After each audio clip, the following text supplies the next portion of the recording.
Hey everyone, welcome back to the channel. Today I have a bunch of new stories for you to enjoy. Whether you're trying to sleep, do homework, chores, or anything really, this video will be perfect for you. Make sure to like and subscribe if you enjoy these videos, and discuss the stories with each other in the comments. Now let's get right to the first story. Story 1. I overheard my cheating wife mocking me to her coworkers. I can dump him anytime. He's useless to me. I just walked outside. One quiet phone call later, her boss stormed into the party, grabbed her arm, and screamed, "What did you do? My name is Marcus Hale, and let me tell you something right off the bat. I've never been the type of guy who gets off on corporate small talk and watered-down cocktails served by college kids in booties. But there I was, standing in some overpriced hotel ballroom because my wife Claire had pulled out every guilt trip in the book to drag me to her company's annual team-building shindig. You know the drill. Mandatory fun with a capital F, where everyone pretends they actually give a damn about quarterly reports and workplace synergy while secretly plotting their escape routes to the nearest bar. The whole scene was exactly what I'd expected. A perfectly choreographed nightmare of middle management trying way too hard to look important. The music was loud enough to make your ears bleed, but not quite loud enough to drown out the sound of people laughing at jokes that weren't funny. And don't even get me started on the champagne. I'm pretty sure they bought it in bulk from some discount warehouse. The kind of bubbly that tastes like carbonated regret with a hint of why did I agree to this?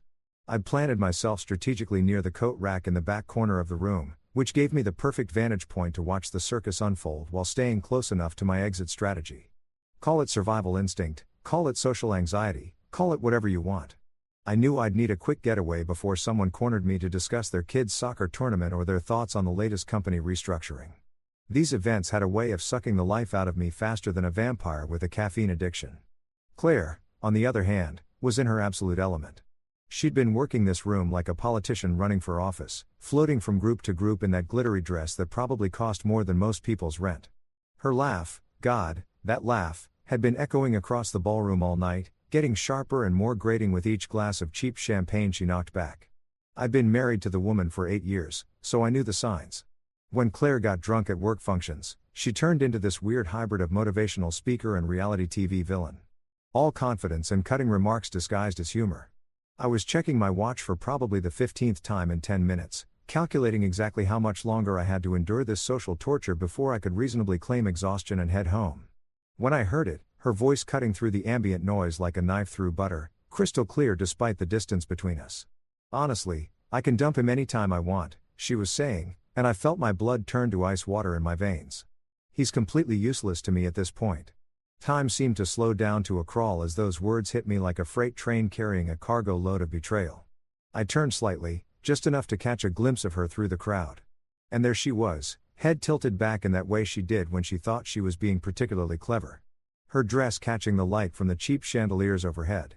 She was surrounded by her usual work crew, the same people who'd been kissing her ass all evening, and they were all nodding along like she'd just delivered some profound wisdom instead of casually destroying her marriage with a few careless sentences. But here's the kicker, and this is the part that really made my stomach drop. Her boss, Mr. Peterson, was standing right there next to her. Not just standing, mind you, but close enough that his hand kept brushing against her arm in a way that looked way too familiar, way too practiced, like they'd done this dance before, like this was just another Tuesday for them. The rational part of my brain wanted to march over there and demand an explanation.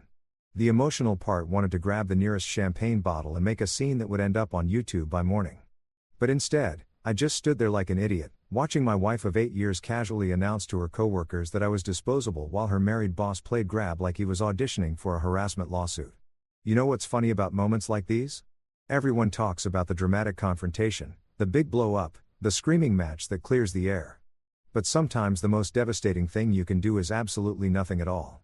Sometimes silence is the sharpest weapon in your arsenal. So I didn't yell. I didn't storm over there and cause a scene. I didn't even let my face show what I was feeling, which was roughly equivalent to being hit by a bus driven by my own stupidity. Instead, I simply turned around, grabbed my coat from the rack, and walked out of that hotel ballroom like I was just stepping out for some fresh air. The night air hit me like a slap across the face. Cold enough to make my eyes water, but somehow not cold enough to numb the burning sensation in my chest. I pulled my coat tight around me and started walking. My dress shoes clicking against the pavement in a rhythm that sounded suspiciously like the countdown to my marriage's execution. I must have walked 3 blocks before I stopped, standing under a street light like some kind of noir movie cliché, pulling out my phone with hands that were steadier than they had any right to be. I scrolled through my contacts until I found a name I hadn't called in probably 2 years, maybe longer. Adrian Knox, my old law school buddy, who'd somehow ended up working in compliance at Claire's company. Funny how life works out sometimes. The phone rang twice before he picked up, sounding slightly confused, but not entirely surprised to hear from me. "Marcus, dude, it's been forever. What's up?" My voice came out calmer than I expected, steady and controlled, like I was ordering coffee instead of potentially nuking my entire life. "Adrian, you still tight with the executive team over there?" "Yeah, why? You sound weird, man." "Good," I said, watching my breath form little clouds in the cold air. "You're going to want to check on something right now tonight before morning comes and everything gets complicated." I told him just enough to get the wheels turning. Gave him just the right breadcrumbs to follow the trail I wanted him to find. Because here's the thing about guys like Adrian. They're natural-born investigators. And once you point them in the right direction, they can't help but dig deeper. Within minutes of hanging up, I knew the first domino had started to wobble. By the time I slipped into my car, engine purring to life in the quiet night, I had a pretty good feeling that Claire's evening wasn't going to end the way she'd planned. Sometimes the best revenge isn't a dish served cold. Sometimes it's a phone call made at exactly the right moment to exactly the right person. And as I drove away from that hotel, leaving behind the sound of fake laughter and corporate, I couldn't help but smile. After all, she'd call me useless. Time to prove her wrong. So there I was, standing on the curb like some kind of wounded animal licking his wounds. Except instead of bleeding, I was just really pissed off and trying to figure out how to channel that rage into something productive. The street light above me was flickering like it was having its own existential crisis, which seemed pretty fitting given the circumstances. My phone felt heavier than it should have in my hands as I scrolled through my contacts, looking for a name I hadn't thought about in way too long. Adrian Knox, the guy who used to sit behind me in constitutional law, always cracking jokes about how our professor looked like he'd rather be anywhere else on earth. We'd been tight back in law school, study partners, drinking buddies, the kind of friends who could finish each other's legal briefs after too many beers and too little sleep. But you know how it goes with old college friends. Life happens. Careers take off in different directions. And before you know it, Christmas cards turn into Facebook likes, which turn into absolutely nothing at all. Last I'd heard, Adrian had landed himself a cushy job in corporate compliance somewhere, which at the time had seemed like the most boring possible career path for a guy who used to debate constitutional amendments until 3 o'clock in the morning just for fun. But standing there in the cold, watching my marriage implode in real time, I was starting to think that maybe boring corporate jobs had their advantages. Especially when those boring corporate jobs happen to be at your cheating wife's company. See, the thing about having a photographic memory. And yeah, I'm one of those annoying people who actually remembers every damn detail of every conversation I've ever had, is that you tend to file away random pieces of information that seemed completely useless at the time. Like the fact that Claire had mentioned maybe 6 months ago during some mindless dinner conversation that the new compliance guy seemed really smart and actually kind of funny for a lawyer. She'd even mentioned his name, Adrian something, Knox, maybe. At the time, I'd filed it away under work gossip I don't care about and promptly forgotten about it. But now, standing in the cold with my wife's betrayal still ringing in my ears, that random piece of information suddenly seemed like the most important thing in the world.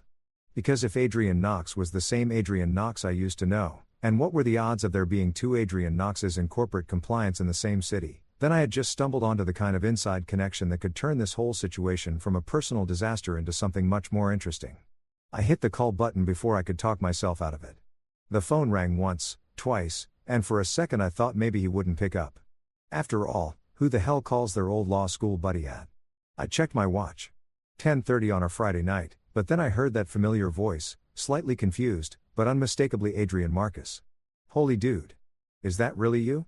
Hey man, I said, trying to keep my voice casual even though my heart was beating like I just run a marathon. Yeah, it's me. I know it's been forever. Forever is right. What's it been, like 2 years? 3. Jesus, man. How are you? What's going on? This was the tricky part. I needed to give him enough information to get him interested, but not so much that he'd think I was having some kind of mental breakdown. Because let's be honest, calling your old college buddy in the middle of the night to potentially sabotage your wife's career probably qualified as at least a minor mental breakdown by most people's standards. I'm good, man. Listen, I know this is random, but I've got a question for you. You still working in compliance, right? At that big firm downtown? Yeah. Why? You sound weird. Like really weird. I took a deep breath and decided to go for it. You still close with the executive team over there? Like close enough that if something sketchy was going down, you'd know about it. There was a pause on the other end of the line, and I could practically hear the wheels turning in Adrian's head. He'd always been sharp as hell, the kind of guy who could spot a legal loophole from 3 miles away.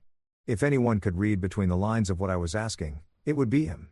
Marcus, what the hell is going on? You're starting to freak me out a little bit. Look, I can't get into all the details right now, but I need you to trust me on this one. Remember how we used to talk about how the worst kind of corruption wasn't the obvious stuff, the embezzlement and the fraud, but the subtle stuff, the personal relationships that blur professional lines? Yeah, I remember. You wrote a whole paper on it senior year, right? Well, what if I told you that might be happening right under your nose tonight at whatever company event you guys are having? Another pause, longer this time. When Adrian spoke again, his voice had shifted into what I remembered as his professional mode. All business, no the quarterly celebration thing. That's tonight. How do you know about that? Because my wife works there and she dragged me to that party about an hour ago. And let me tell you, what I saw and heard tonight would make your compliance department very, very interested. Your wife? Wait, what's her name? Claire Hale. She's in the marketing department. Oh, Marcus. Man, you know her. I know of her. She's been on our radar for a few months now. Nothing concrete, just patterns, expense reports that don't quite add up. Travel schedules that seem a little too convenient, but we haven't been able to put together anything solid. Bingo. This was exactly what I'd been hoping for. Adrian wasn't just some random compliance drone. He was already suspicious of Claire's activities. All I had to do was point him in the right direction and let his natural investigative instincts take over. Well, tonight might be your lucky night, I said. Because what I witnessed about 20 minutes ago would probably qualify as the smoking gun you've been looking for. Question is, how quickly can you get back to that hotel? I can be there in 15 minutes. But Marcus, if this is some kind of marital revenge thing, it's not revenge, Adrian. It's justice. There's a difference. Okay. Hey, I'll bite. What exactly did you see? I told him everything. The conversation I'd overheard, the way Peterson had been touching her, the casual way she dismissed our marriage like it was some kind of business transaction. She could terminate at will. I kept my voice level and professional, sticking to the facts and avoiding the emotional stuff. But I could hear Adrian's breathing getting heavier as I talked. Jesus Christ, he said when I finished. If even half of that is true, it's all true. Every word. I'm already in my car. This instant. And just like that, the second domino started to fall. You know what they say about karma. It's with perfect timing and an absolute flair for the dramatic. While I was sitting in my car 3 blocks away, sipping lukewarm coffee from a gas station cup that tasted like liquid disappointment. The real show was just getting started back at that overpriced hotel ballroom. And thanks to the magic of modern technology and a few well-placed text updates from Adrian, I had a front row seat to watch my wife's carefully constructed world come crashing down like a house of cards in a hurricane. According to Adrian's play-by-play, which he was sending me in real time like some kind of corporate warfare correspondent, Claire was still holding court in the center of the room when everything went sideways. She'd apparently moved on from trash-talking her useless husband to regaling her audience with some story about how she'd completely revolutionized the marketing department's approach to client relations. You know, because nothing says professional accomplishment like taking credit for other people's work while your boss plays grab-ass with you in front of half the company. The music was still thumping away. Some generic top 40 garbage that probably cost the company more in licensing fees than they paid their interns in a year. The lighting was still that awful combination of disco ball sparkles and fluorescent hotel ambience that made everyone look like they were recovering from a mild case of food poisoning. And Claire was still the star of her own little show, champagne glass raised high, surrounded by her usual crowd of workplace syphons who laughed at her jokes because they were too scared of corporate politics to do anything else. But then something shifted. Adrienne described it like watching a nature documentary where the gazelles suddenly sensed the lions closing in. There was this subtle change in the atmosphere, a collective holding of breath that swept through the room like an invisible wave. Conversations started trailing off mid-sentence. People began glancing toward the entrance with expressions that ranged from curious to downright terrified. Even the bartender seemed to sense that something was about to go very, very wrong. That's when Mr. Harrington made his entrance. Now, I'd never actually met the guy, but Claire had described him enough times for me to paint a pretty clear picture. Regional director, late 50s, the kind of executive who'd clawed his way up the corporate ladder by stepping on enough faces to build a staircase. He was apparently the type of boss who could make grown adults wet themselves just by clearing his throat in a meeting. Claire had always talked about him with this mixture of fear and reverence, like he was some kind of corporate deity who could make or break careers with a casual comment. But the man who stormed into that ballroom wasn't the composed, intimidating executive Claire had always described. According to Adrian, this guy looked like he was about 30 seconds away from having a complete meltdown. His face was red enough to stop traffic. His tie was crooked and he was moving through the crowd with the kind of focused rage that made people scramble to get out of his way like he was carrying the plague. The music didn't stop immediately. Some poor DJ was probably too confused to figure out what was happening, but the conversation sure as hell did. Adrienne said you could literally watch the silence spread across the room like ripples on a pond, starting from wherever Harrington was and expanding outward until the only sound was the bass line from some mindless dance track that nobody was dancing to anymore. Claire, bless her heart, was apparently so caught up in her own performance that she didn't notice the change in atmosphere until it was way too late. She was mid-sentence in some story about client satisfaction rates when Harrington's voice cut through the music like a chainsaw through butter. Claire Hale Adrienne said the woman actually jumped, like literally jumped and spun around with an expression that went from confident to terrified in about half a second. Her champagne glass slipped from her fingers and hit the marble floor with a crash that seemed to echo through the suddenly silent ballroom like a gunshot. The golden liquid splashed across her glittery dress and the shoes of the people standing nearest to her, but nobody moved to clean it up. They were all too busy staring at what was about to unfold. Harrington marched straight through the crowd, which parted for him like he was Moses and they were the Red Sea. When he reached Claire, he didn't hesitate, didn't pause for dramatic effect, didn't give her a chance to explain or apologize or do any of the things people usually try to do when they're caught red-handed. He just reached out, grabbed her by the arm hard enough to make her wooze and roared at the top of his lungs.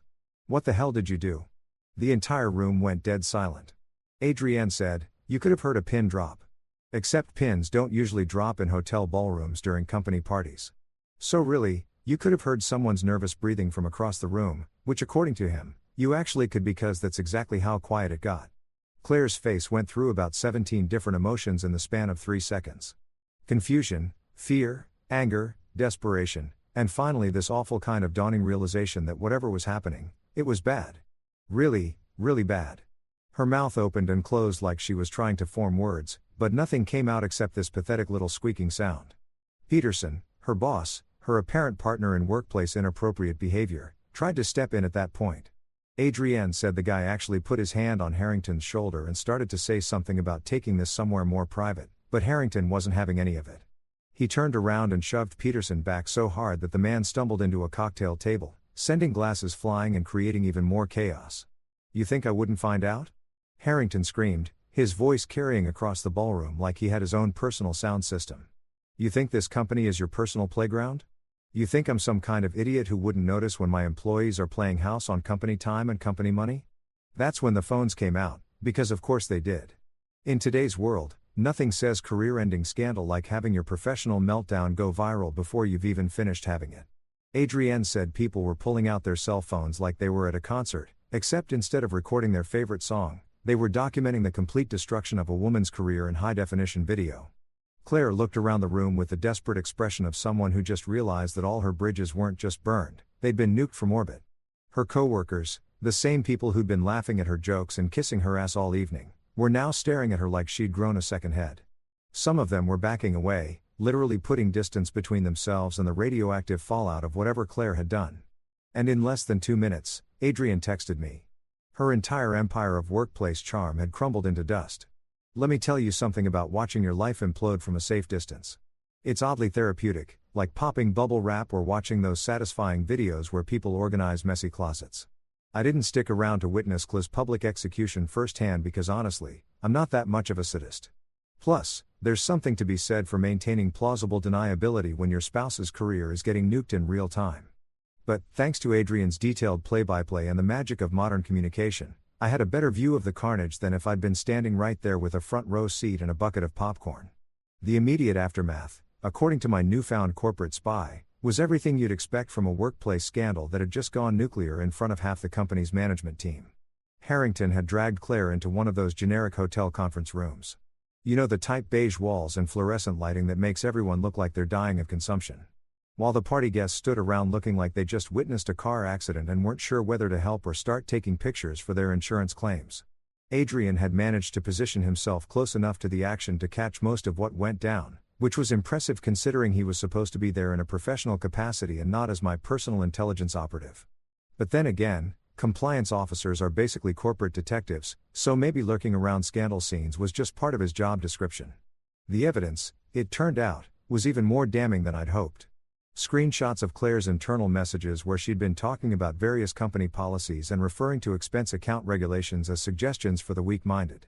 Receipts from company F-Foon business trips that seemed to coincide suspiciously with Peterson's travel schedule, including a particularly expensive weekend in Miami that was supposedly for a client conference that, surprise, surprise, nobody else from the company had attended. But here's the kicker, and this is the part that made me actually laugh out loud while sitting in my car. They had recordings, actual audio recordings of Claire and Peterson discussing how to manipulate project timelines to create more opportunities for collaborative work sessions in various hotel rooms across the tri-state area. Apparently, someone in HR had been building a case for months, just waiting for the right moment to drop the hammer. The whispers had started before Harrington even finished reading Claire the riot act. Adrienne said it was like watching gossip spread through a high school cafeteria, except instead of teenagers talking about who was dating whom, it was middle-aged professionals speculating about severance packages and legal liability. People were already pulling out their phones, not just to record the drama, but to start covering their own asses because nothing says professional self-preservation like immediately distancing yourself from a sinking ship that's also on fire.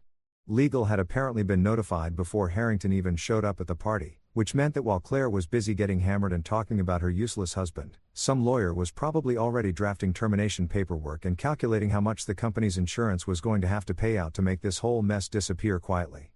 By midnight, Adrian texted me. Claire's phone was buzzing nonstop with calls. She wasn't answering. Probably her work friends trying to figure out what the hell had just happened. Or maybe Peterson trying to coordinate their stories before the lawyers got involved. Either way, she wasn't picking up, which was probably the smartest thing she'd done all evening. By 2 o'clock in the morning, she'd been escorted out of the hotel by security. Not arrested.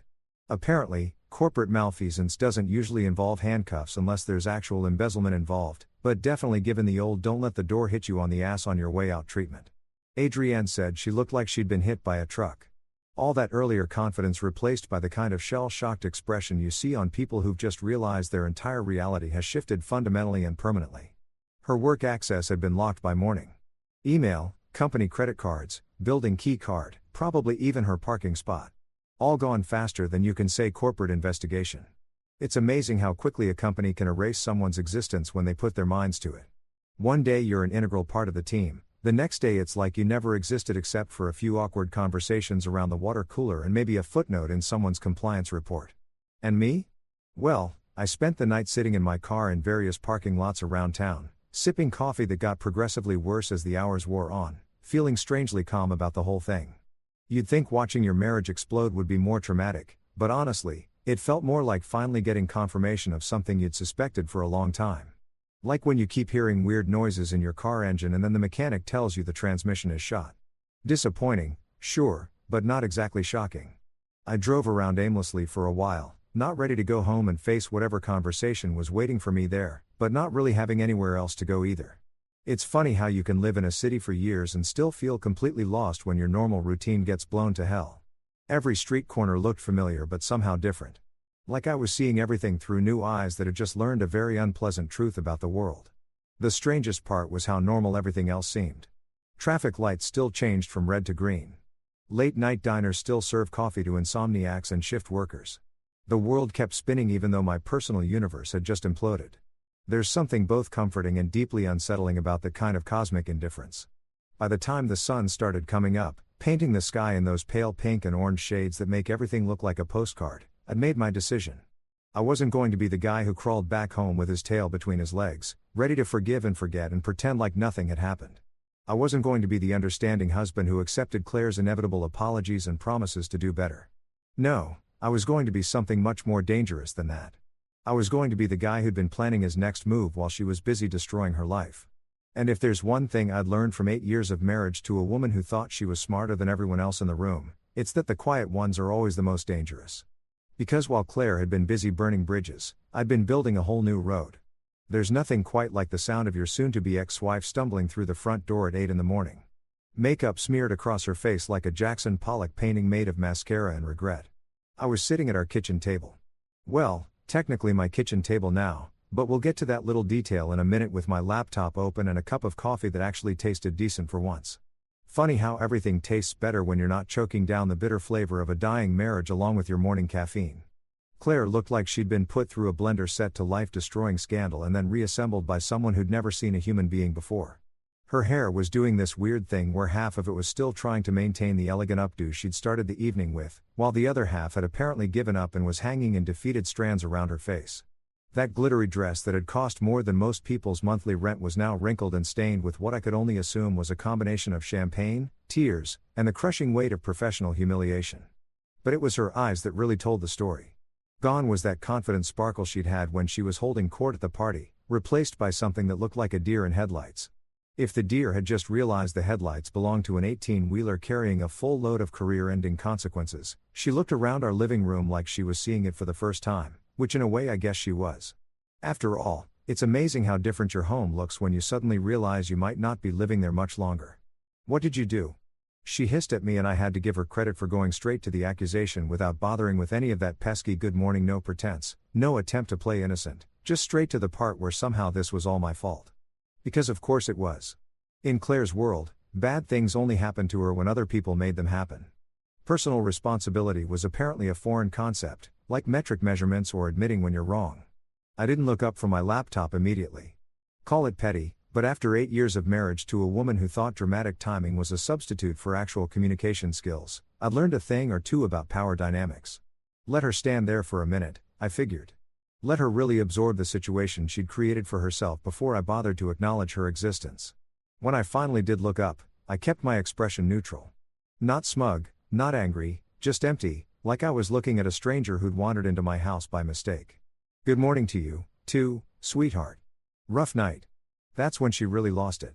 Started going off about betrayal, about how her career was on the line, about how I'd sabotaged everything she'd worked for.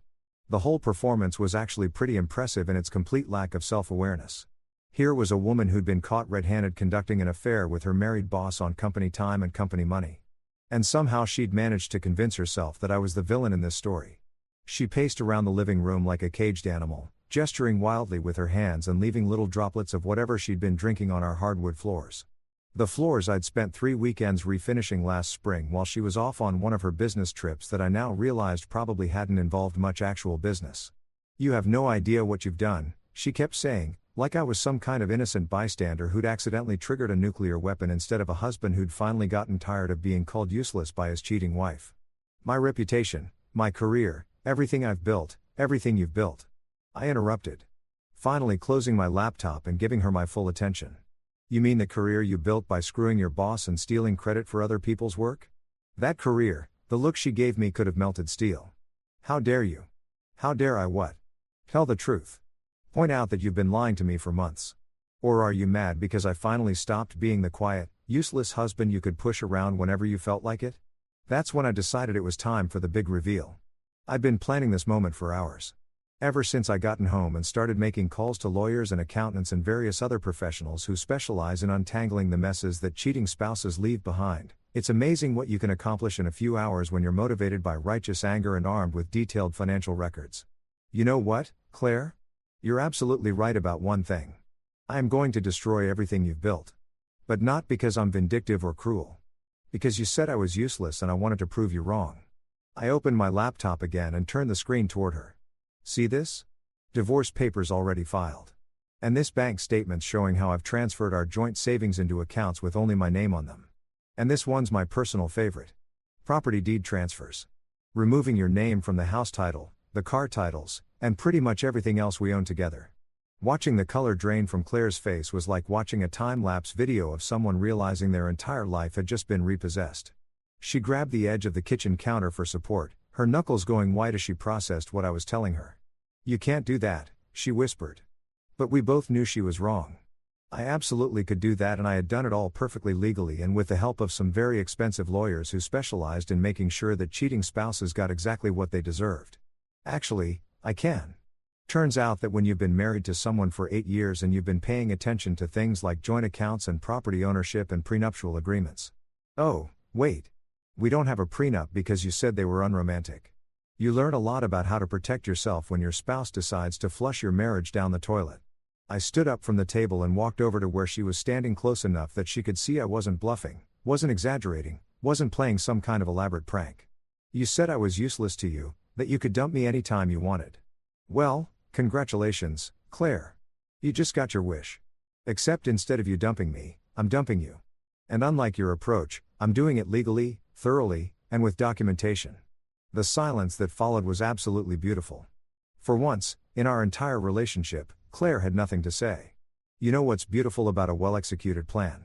It's not the big dramatic moments that everyone remembers. It's the small, quiet details that hit you like a punch to the gut when you least expect them. By evening, Claire had apparently processed enough of her morning shock to move from denial into what I can only describe as frantic damage control mode. She'd spent most of the day on her phone, probably calling every lawyer in the phone book and getting the same answer from all of them. Ma'am, if he filed the paperwork correctly, and you signed the prenup, there's not much we can do. I'd made myself scarce for most of the afternoon. Partly to give her space to fully absorb the magnitude of her situation and partly because I had some loose ends to tie up.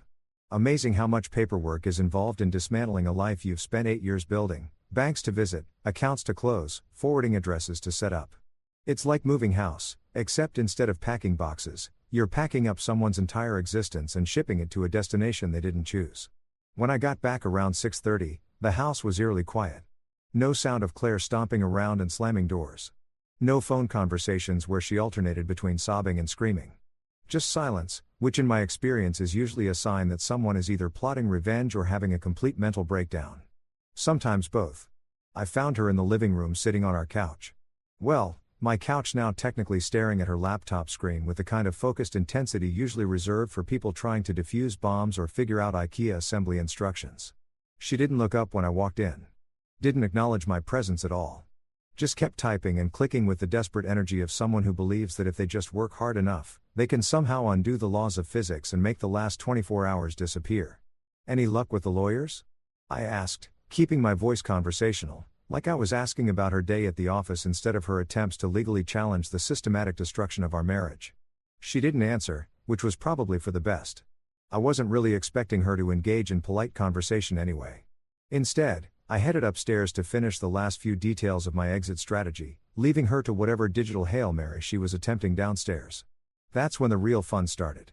I was in the bathroom packing up my toiletries, electric toothbrush, that fancy face wash Claire had bought me for Christmas that I'd never used, the prescription glasses I only wore when my contacts were bothering me.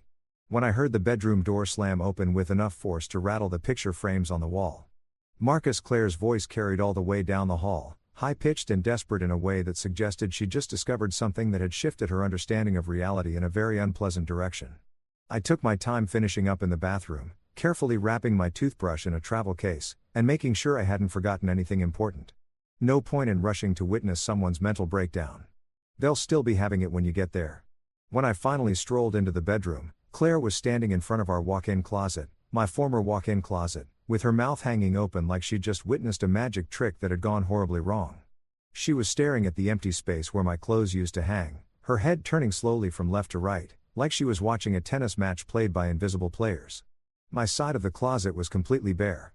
No suits, no casual shirts, no jeans, no ties, not even the ratty old bathrobe I'd had since college that she'd been trying to throw away for years.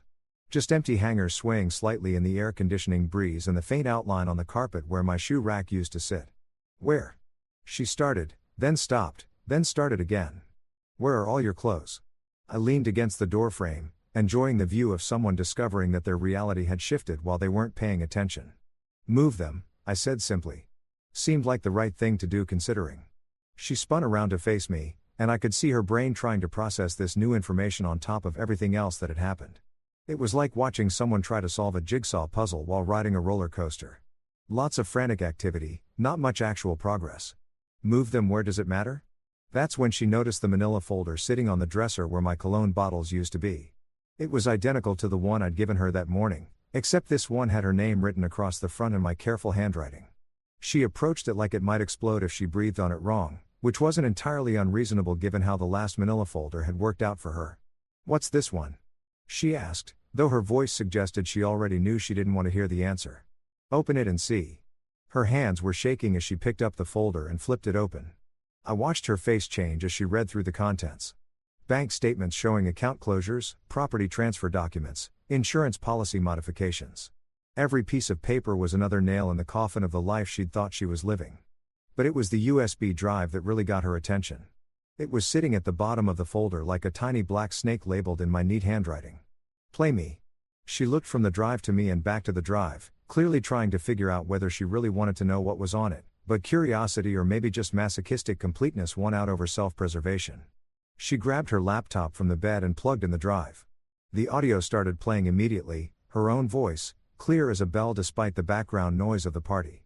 Honestly, I can dump him anytime I want. He's completely useless to me at this point. Then her laugh, that sharp, dismissive sound that had been echoing in my head for the past 24 hours.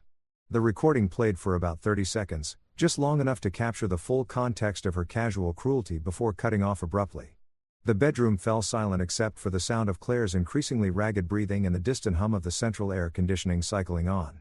She stood there for a long moment, staring at the laptop screen like it might suddenly sprout legs and run away, taking all her problems with it. When she finally looked up at me, her face had gone through so many emotional transformations that she looked like a completely different person from the confident woman who'd walked into that party the night before. "You recorded me," she said. "And it wasn't really a question. I didn't have to," I replied. "You recorded yourself. I just happened to be in the right place at the right time to capture it." The truth was I'd started recording on my phone the moment I heard her voice cutting through the party noise. Call it instinct, call it paranoia, call it whatever you want, but something had told me I was going to want evidence of whatever came next. "How long?" she whispered. "How long? What? How long have you been planning this?" I smiled at her then. The same calm smile I'd been wearing all day. "Since the moment you decided I was useless, Claire. I just didn't know it yet."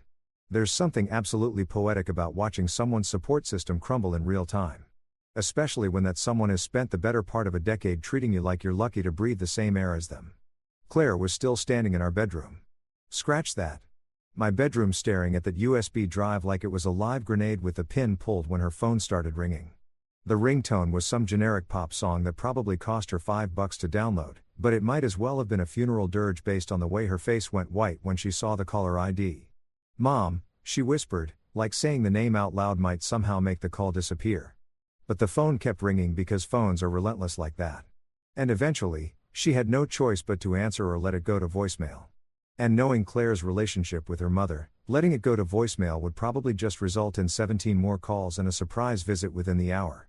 Marianne Sean, Claire had kept her maiden name for professional reasons, which now seemed hilariously ironic, was the kind of mother-in-law who made other mothers-in-law look like soft-spoken librarians.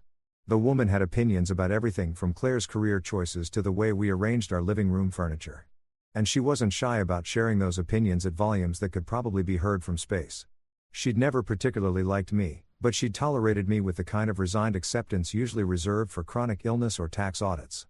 But here's the thing about Marianne that Claire had apparently forgotten in all her scheming and planning. The woman was sharp as a tack when it came to money and legal matters. She'd built her own real estate empire from nothing back in the 80s when being an Asian woman in business meant fighting twice as hard for half the respect.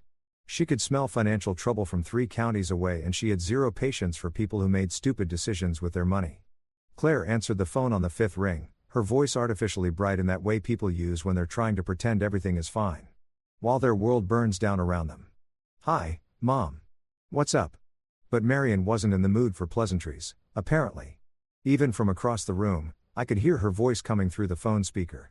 "Sharp and cold as winter in Alaska. Why did I just get a notice that your name has been removed from the condo title?" And there it was, the moment when Claire realized that her little domestic drama had just gone nuclear.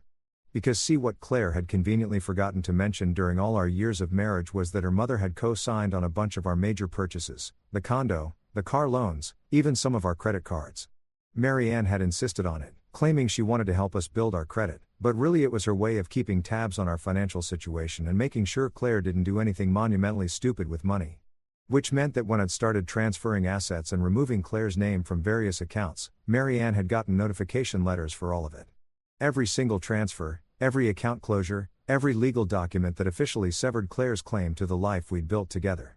And Marianne, being Marianne, had probably spent the entire day on the phone with lawyers and accountants trying to figure out exactly how her daughter was. Claire started stammering some explanation about how it was all a big misunderstanding and she was working on fixing it, but you could tell from the way her voice kept getting higher and more frantic that she knew she was fighting a losing battle. Mary Ann had heard every excuse in the book during her decades in business, and she wasn't buying whatever Claire was trying to sell. "Stop." Mary Ann's voice cut through Claire's rambling like a machete through jungle undergrowth. "Just stop talking for 1 minute and listen to me."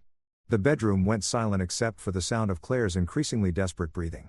I stayed where I was, leaning against the doorframe like I was watching a nature documentary about the mating habits of corporate executives. Sometimes the best seat in the house is the one where you can see everything, but nobody expects you to participate. "I've spent the entire day on the phone with my lawyer, your lawyer, and 3 different accountants," Mary Ann continued. Her voice carrying the kind of controlled fury that suggested she was about 30 seconds away from driving over here and handling this situation personally. "Do you want to know what I found out?" Claire made some kind of squeaking noise that might have been a yes. "I found out that your husband, who you've spent years telling me is too quiet, too passive, too boring, has systematically removed you from every significant asset you two own together. And he did it legally, cleanly, and with enough advanced planning to make my estate attorney weep with professional jealousy." I had to bite the inside of my cheek to keep from smiling. There's something deeply satisfying about having your work appreciated by a professional, even when that professional is your soon-to-be ex-mother-in-law who's currently reading your soon-to-be ex-wife the riot act. "But Mom, I can explain." "No, you can't." Mary Ann's voice had dropped to that deadly quiet tone that meant someone was about to get verbally eviscerated.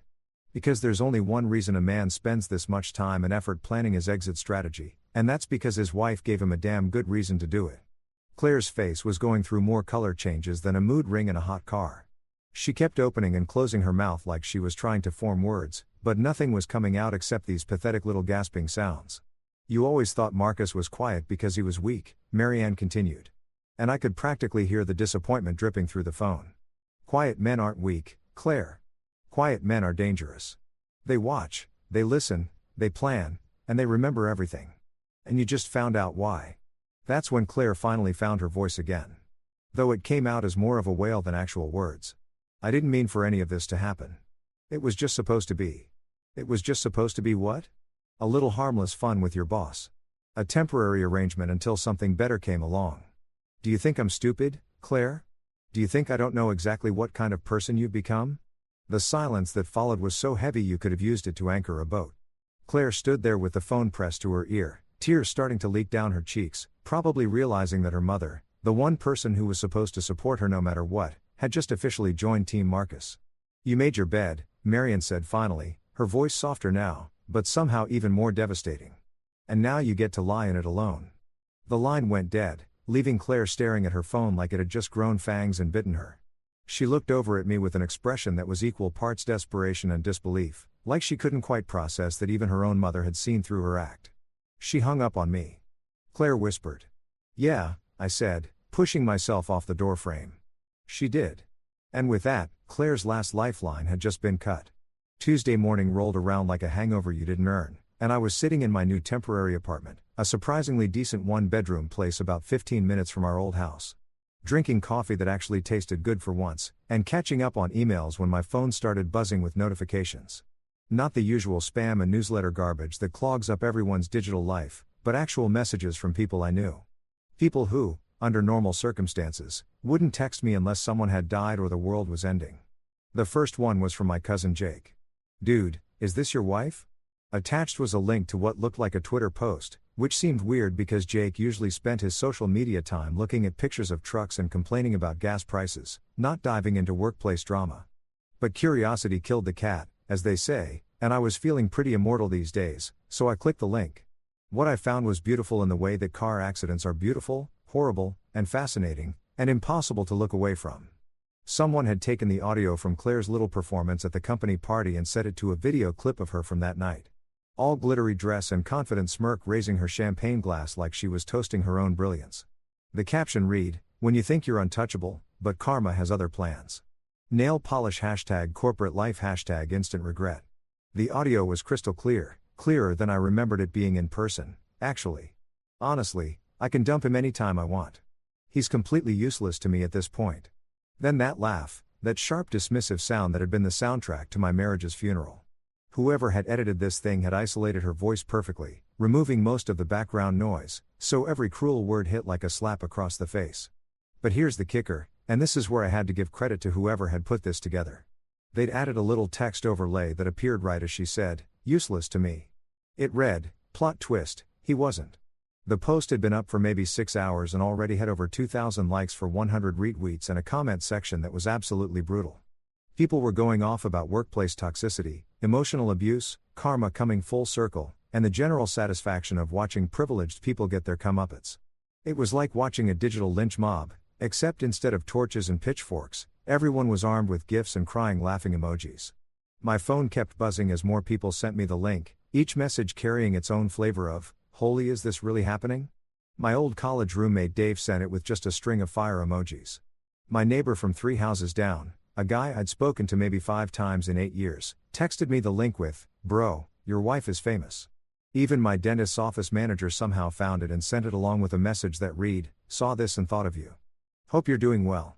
But the real entertainment was watching the thing spread through Claire's professional network like a wildfire in a drought. Adrian, my new favorite corporate spy, had been keeping me updated on the internal damage control efforts. And apparently, the video had made its way into the company group chat faster than gossip spreads through a small town church. The comments from people who actually knew Claire were particularly savage. Her former assistant had posted a crying laughing emoji with the comment, "When you finally see someone's true colors eyes." One of the junior marketing guys had written, "This explains so much about the last 2 years." Even people from other departments who'd probably never worked directly with her were piling on with stories about her attitude and general unpleasantness. Someone had created a whole thread breaking down the body language and facial expressions in the video, pointing out how she'd looked directly at Peterson while saying it, how her posture had been all confident and predatory, how she'd clearly thought she was performing for an audience that would appreciate her cruelty. The amateur psychology was probably, but it was entertaining that was getting thousands of views and shares. By noon, the video had jumped platforms. Someone had downloaded it from Twitter and uploaded it to TikTok with trending sound effects. Another person had made it into a reaction video on Instagram using it as an example of toxic workplace behavior and red flags in relationships. There was even a LinkedIn post from some business coach type using Claire's moment of viral infamy as a teaching moment about professional ethics and workplace respect. The beauty of social media is that once something goes viral, it takes on a life of its own. People who had never heard of Claire or her company were sharing the video just because it fit whatever narrative they wanted to push about karma or marriage or workplace drama or women behaving badly. She'd become a symbol, a cautionary tale, a meme, and probably not in any way she would have appreciated. But here's where it got really interesting. The viral clip wasn't just entertainment for strangers on the internet. It was starting to have real-world consequences. Adrienne texted me around 2 o'clock in the afternoon with an update that made me actually laugh out loud. HR is freaking out. Someone sent the video to the regional office and now they're worried about the company's reputation. Legal wants to know if they can make it disappear. Good luck with that. I thought trying to remove something from the internet after it's gone viral is like trying to put toothpaste back in the tube. Theoretically possible, but practically a waste of time and energy that usually just makes the mess worse. The comment section had become a digital anthropology exhibit showcasing every type of internet personality you could imagine. There were the righteous anger types calling for justice and accountability. The trolls making jokes about marriage and gender dynamics. The armchair psychologists diagnosing Claire with various personality disorders. The people sharing their own stories of workplace bullying and toxic relationships. My personal favorite comment came from someone with the username at KarmaChameleon2024. Imagine being so confident in your own superiority that you announce your evil plans at a work party like some kind of corporate supervillain. This is what happens when people confuse being mean with being powerful. Another gem, the audacity of talking about dumping your husband at a company event while your married boss is standing right there looking like he's ready to volunteer as tribute. The second-hand embarrassment is real, but it was the comment from @Quieterm78 that really got me. Never underestimate the quiet ones. They're not plotting because they're weak. They're plotting because they're smart. This woman just learned the difference the hard way. By 5 o'clock, the video had been viewed over 50,000 times across all platforms. Claire had gone from unknown marketing executive to internet cautionary tale in less than 72 hours. Her professional reputation wasn't just damaged. It was digitally pickled for posterity, preserved forever in the amber of viral content. And the best part, this was just Tuesday. The week was still young. A week later, Claire got the call she'd been dreading since the night her world started falling apart like a house of cards in a hurricane. It came on a Thursday morning at exactly 9:15, delivered by someone from HR, whose voice sounded like they'd rather be doing literally anything else in the world than making this particular phone call.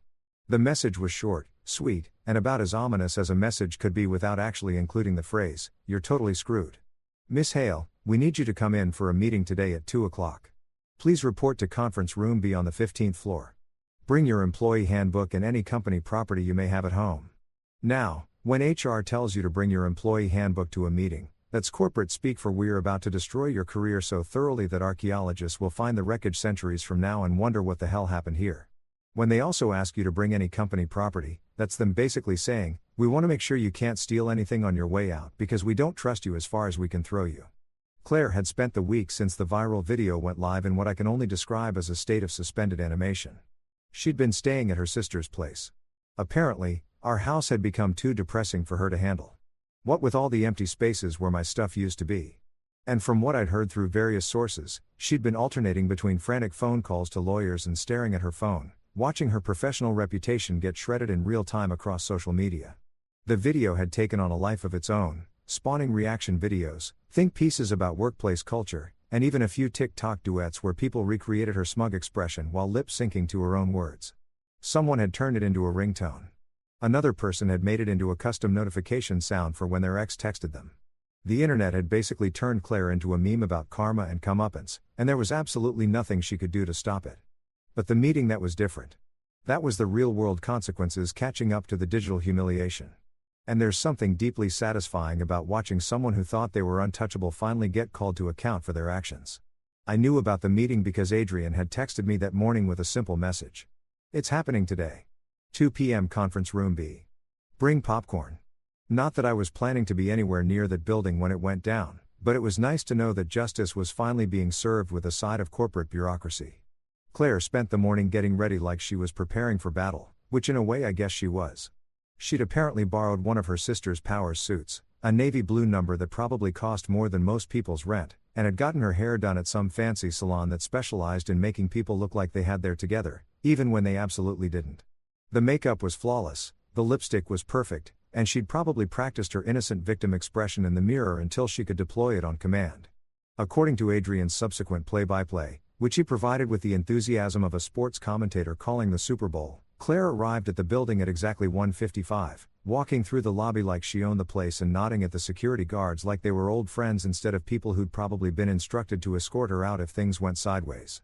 She took the elevator to the 15th floor with the kind of confident stride that suggested she'd convinced herself this was all just a big misunderstanding that could be cleared up with the right combination of charm, denial, and strategic tears. The kind of confidence that comes from spending your entire life believing that rules are for other people and consequences are something that happens to folks who aren't as smart as you are. But when she reached Conference Room B and pushed open those heavy wooden doors, whatever confidence she'd managed to scrape together probably evaporated faster than water on hot concrete. The room was set up like a tribunal, not the kind of casual, "let's chat about your future with the company" meeting she'd probably been expecting, but a full-scale corporate execution chamber complete with all the key players arranged around a massive conference table like judges at a trial. There was Patricia from HR looking like she'd rather be getting a root canal without anesthesia.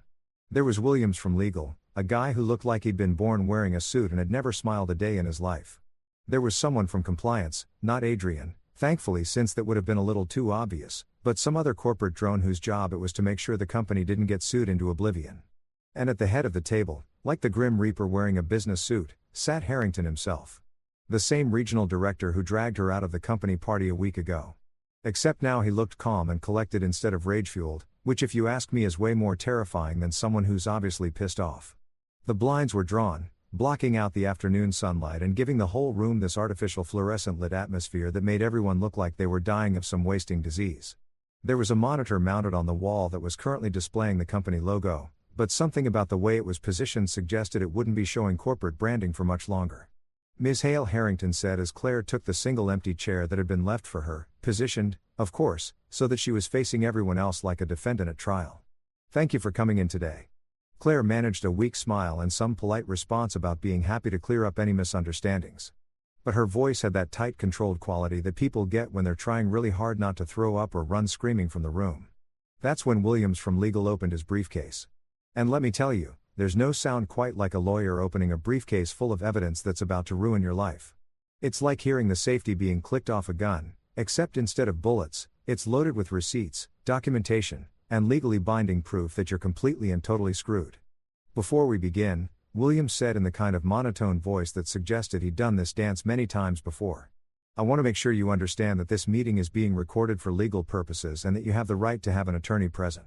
Claire's face went a little paler, but she managed to shake her head and mumble something about not needing a lawyer because she hadn't done anything wrong, which if you ask me is exactly what someone says right before they find out how very, very wrong they are. That's when the monitor lit up. The first image was a scanned receipt from a hotel in Miami. The Fontainebleau, to be specific, one of those ridiculously expensive places where a single night costs more than most people make in a week. The date stamp showed it was from 3 months ago during what Claire had claimed was a client development conference that she'd attended alone, except the receipt showed 2 guests. Can you explain this charge to the company credit card? Williams asked, his voice still perfectly neutral. Claire stared at the screen like she was trying to will it to spontaneously combust. There was a client dinner.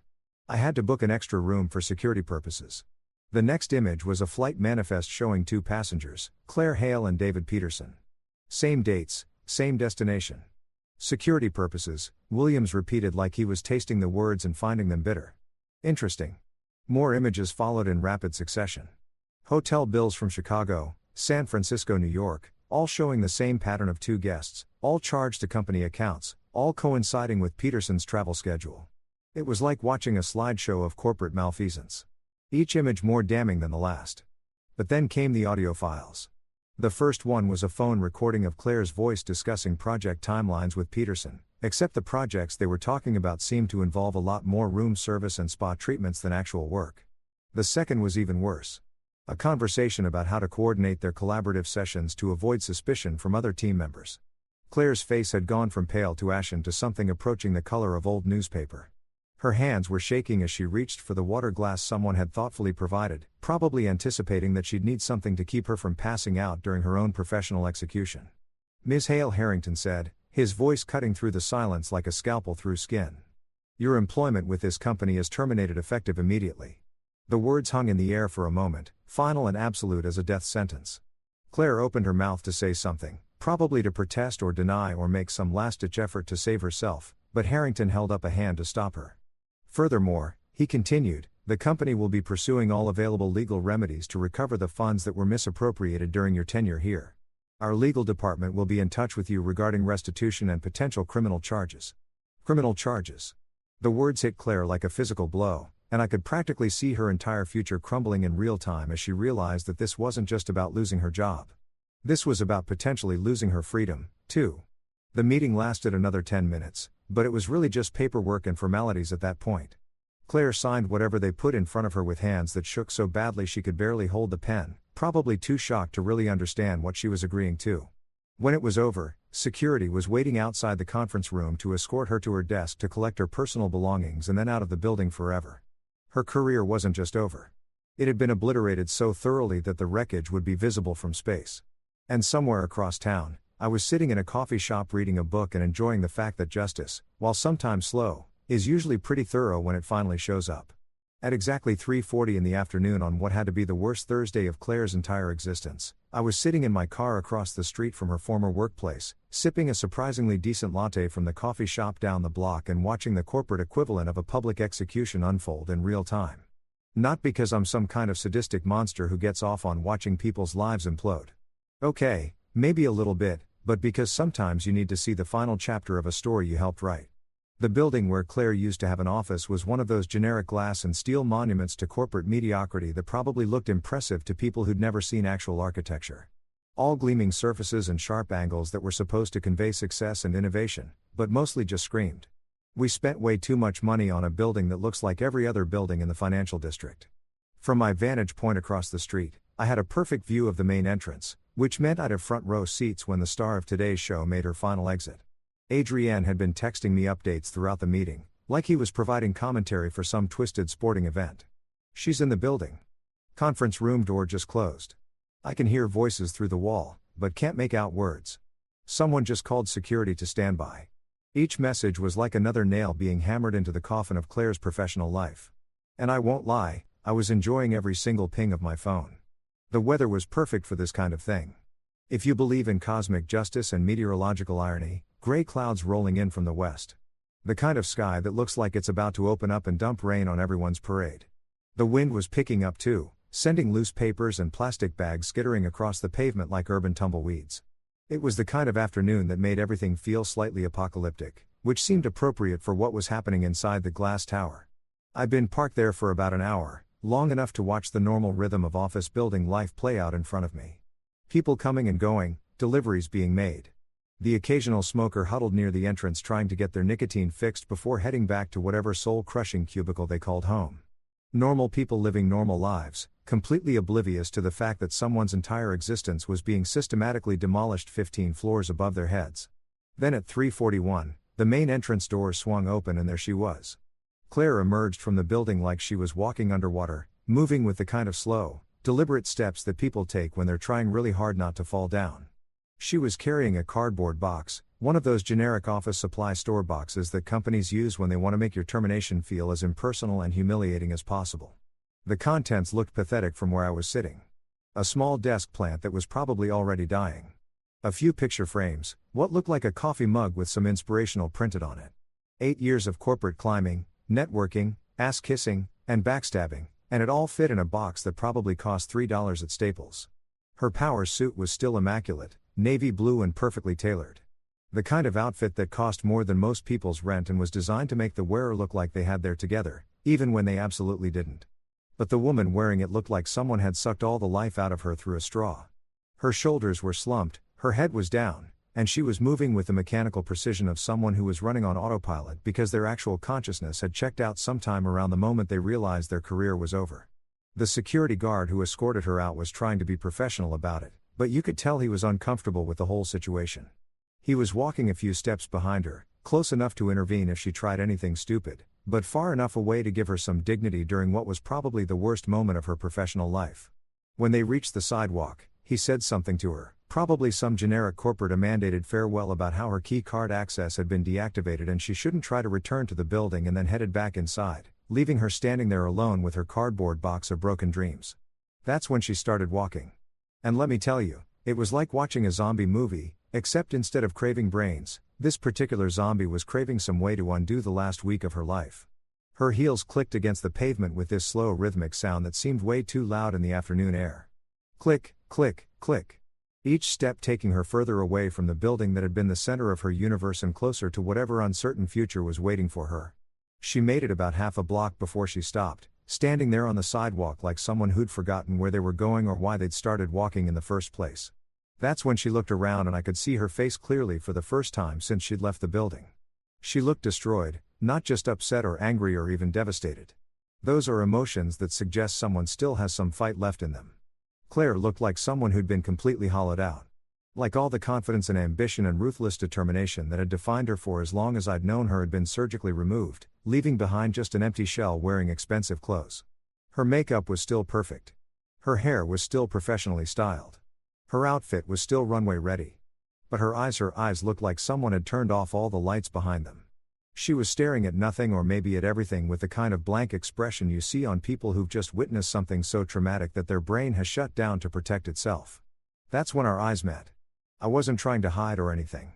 My car was parked legally on a public street and I had every right to be there, but something made her look in my direction.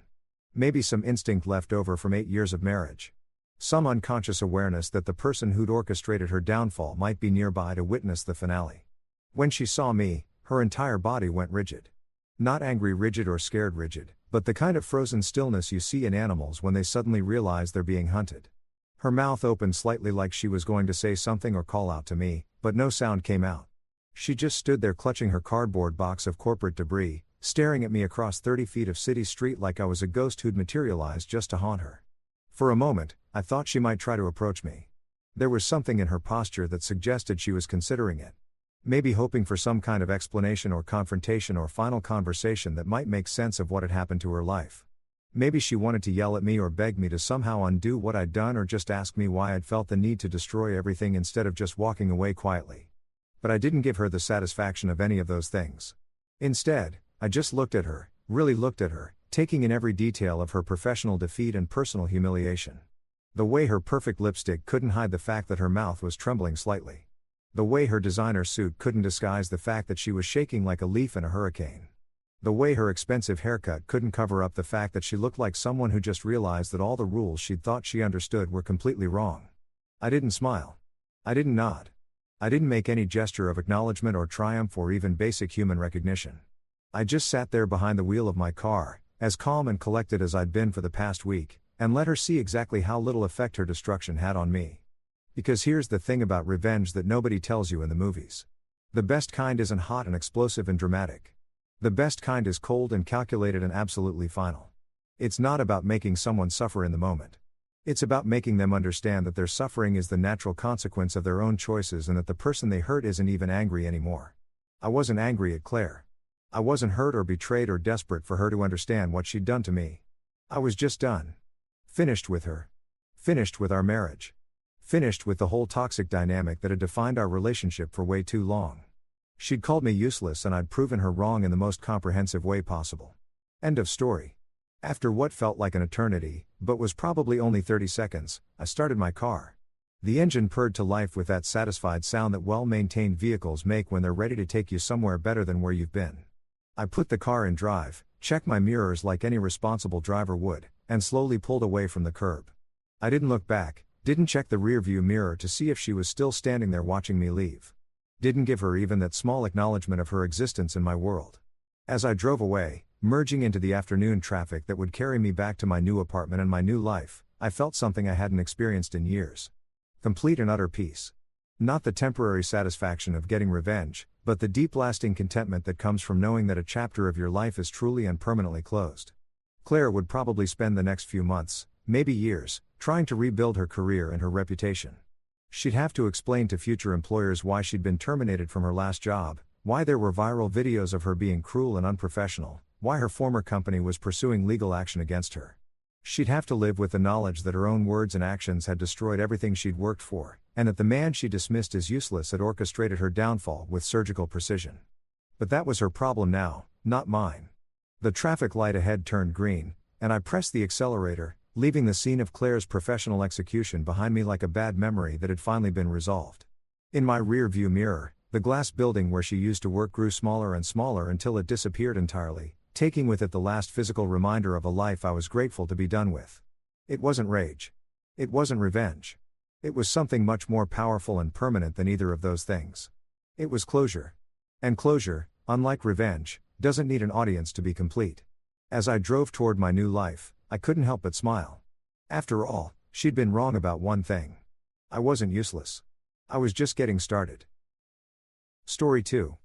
My ex-wife's new husband showed up at our Christmas dinner, calling me a broke loser and throwing wine at me. My ex-wife just laughed. He had no idea I wrote the algorithm his company uses. My royalty check was $50 million, and his boss was my college roommate. This is how I ended his career before dessert. Chapter 1. The Quiet Genius. Alexander Ross had learned to appreciate silence. His modern downtown loft with its floor-to-ceiling windows overlooking the Chicago skyline felt like a sanctuary from the chaos that had defined his marriage to Tanya. 3 years had passed since the divorce, and in that time, he'd rebuilt himself from the ground up. He stood at his mahogany desk reviewing the latest royalty statement from Tech Corp Industries. The numbers were staggering as they had been for the past 5 years. The Phoenix algorithm, his creation, his baby, had revolutionized predictive analytics in the tech industry. Every quarter, the deposits came like clockwork. This quarter, $12.3 million. His lawyer, Raoul O'Connell, had structured the intellectual property agreement brilliantly. Alexander owned the algorithm outright. Companies licensed it. At 42, Alexander looked younger than his years. Regular gym sessions had kept him fit, and his salt and pepper hair gave him a distinguished appearance. But it was his eyes, sharp, calculating, always observing, that revealed his true nature. He was a man who saw patterns where others saw chaos, solutions where others saw problems. His phone buzzed, a text from his daughter, Abby. "Dad, Mom insists you come to Christmas dinner at Grandma's. Says it's important for family unity. She'll be bringing Garrett. Please come for me. Christmas tree." Alexander's jaw tightened. Garrett Cole. The name alone made his blood pressure spike. Tanya's new husband of 6 months. A mid-level marketing executive at Tech Corp who strutted around like he owned the world. Alexander had done his research. Of course, Garrett was everything Alexander wasn't. Loud, flashy, desperate for attention. He drove a lease Mercedes, wore expensive suits he couldn't truly afford, and posted incessantly on social media about his executive lifestyle. The irony wasn't lost on Alexander. Garrett worked for Tech Corp, the same Tech Corp that paid Alexander millions for the Phoenix algorithm. The same algorithm that Garrett's entire department used for their marketing analytics. Garrett had no idea. But there was something else Alexander had discovered during his quiet investigation into his ex-wife's new husband. Garrett had been presenting the algorithm's insights as his own innovative strategies. Internal memos, presentations to the board. All of it painted Garrett as some kind of marketing genius when he was simply reading the outputs Alexander's creation generated. Alexander replied to Abby, "I'll be there, sweetheart. Wouldn't miss it." He walked to his window, watching the December snow fall over the city. The past 3 years hadn't been about bitterness. They'd been about building. While Tanya had monkey branched from their marriage to Garrett, Alexander had focused on his work, his daughter, and his investments. The Phoenix algorithm had made him wealthy beyond measure, but more importantly, it had given him independence. His mind drifted back to MIT, where he'd met Stuart Collins in their sophomore year. They'd been roommates, best friends, coding partners who pulled countless all-nighters fueled by pizza and energy drinks. Stuart had gone the corporate route, climbing the ladder at Tech Corp until he became CEO 5 years ago. Alexander had chosen the freelance path, consulting, creating, owning his work rather than selling his soul to a corporation. Stuart had been the one to license the Phoenix algorithm for Tech Corp, offering Alexander a deal that was almost too generous. $50 million up front, plus 3% of all revenue generated using the algorithm. Stuart knew genius when he saw it. That algorithm had generated over $2 billion for Tech Corp in 5 years. Alexander picked up his phone and dialed, "Alex, to what do I owe the pleasure?" Stuart's warm voice came through. "Just thinking about old times, Stu, how's everything at Tech Corporation? Crazy as always. We're preparing for the Q4 board meeting. The Phoenix algorithm continues to be our golden goose. I keep telling the board, we need to build a statue of you in the lobby." Alexander chuckled. "I'm sure the shareholders would love that." "Hey, quick question. Do you know a Garrett Cole in your marketing department?" There was a pause. "Cole? Yeah, he's one of our marketing managers. Why do you ask?" "Just curious. I'll explain later. Listen, any chance you're free for Christmas?" "Actually, the board meeting got moved to the 26th, so I'm stuck in town." "What?" "My ex-wife is hosting Christmas dinner at her mother's place. Bringing her new husband. Thought you might enjoy the entertainment." Stuart laughed. "Tanya's new husband. This I've got to see. Text me the details." After hanging up, Alexander allowed himself a small smile. The pieces were falling into place. Chapter 2. The Gathering Storm. Christmas Eve arrived with fresh snow and bitter cold. Alexander dressed carefully. A charcoal cashmere sweater, dark jeans, and his vintage Rolex, a gift from Stuart when the Tech Corp deal had closed. He looked successful, but not showy, comfortable, but not casual. Abby had texted him throughout the day, clearly anxious about the dinner. At 19, she was home from Northwestern for winter break, studying computer science, much to Alexander's pride and Tanya's confusion. His daughter had inherited his analytical mind and thankfully his temperament. "Dad. Garrett's already being insufferable. He's showing everyone his company car and talking about his executive achievements. Mom's eating it up. Grandma looks ready to murder someone." Alexander smiled. Tanya's mother, Mercedes Hooper, had never approved of the divorce. She'd called Tanya a fool for leaving a good man for a peacock. Mercedes was a sharp-tongued woman in her 70s who'd built her own successful catering business and had no patience for pretenders. He arrived at Mercedes's sprawling Victorian home in Evanston at 6 o'clock sharp. The house blazed with Christmas lights and through the windows he could see people moving about. He grabbed the wine he brought, a $500 bottle of Chateau Margaux, not to show off, but because Mercedes appreciated quality, and headed to the door. Abby opened it before he could knock, throwing her arms around him. "Thank God you're here. It's been awful." She looked like her mother, but had Alexander's eyes. Observant, intelligent. She wore a simple red dress and had her dark hair pulled back. "That bad?" Alexander murmured. "Worse? Come on." The house was filled with extended family. Mercedes's annual Christmas gathering typically hosted 25 to 30 people. Cousins, aunts, uncles, and friends who become family over the years. The dining room table was already set for a feast. Mercedes spotted him immediately and made her way over, elegant in a green velvet dress. "Alexander. Finally, someone with sense arrives." She kissed his cheek and took the wine. "Chateau Margaux, You spoil me. Only the best for you, Mercedes. Unlike some people who bring grocery store champagne and expect praise, she said pointedly, her eyes flicking toward the living room where Garrett's booming laugh echoed. Alexander followed her gaze and saw him for the first time in person. Garrett Cole was tall, athletic in a gym rat kind of way with perfectly styled blonde hair and a spray tan that looked orange in the warm lighting. He wore a designer suit that screamed trying too hard and was holding court with several family members, gesturing wildly as he told some story. Tanya stood beside him, laughing at everything he said. She'd changed since the divorce. More makeup, tighter clothes.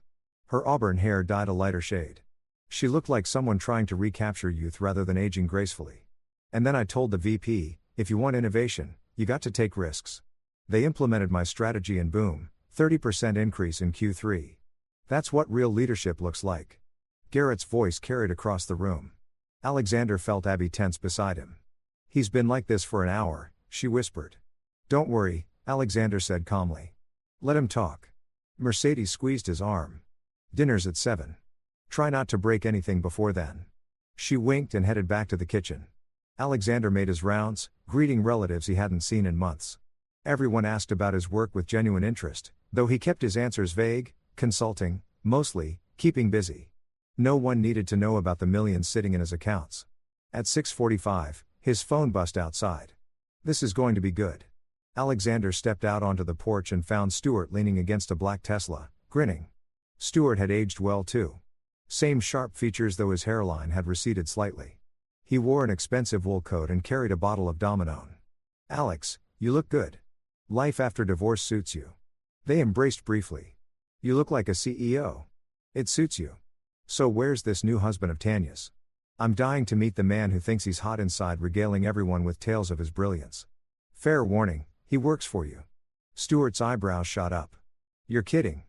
Garrett Cole is Tanya's new husband. Small world, isn't it? Stuart started laughing. Oh, this is too good. The clown has been submitting reports claiming he's developed proprietary analytical strategies.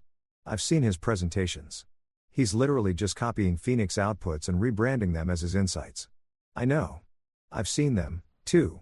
Stuart's expression shifted from amusement to understanding. You're planning something. Just planning to enjoy Christmas dinner with family. Alexander's smile was enigmatic. I know that. Look, you're about to destroy someone. Would I do that at Christmas dinner? Absolutely. And I wouldn't miss it for the world. What do you need from me? Alexander's smile widened.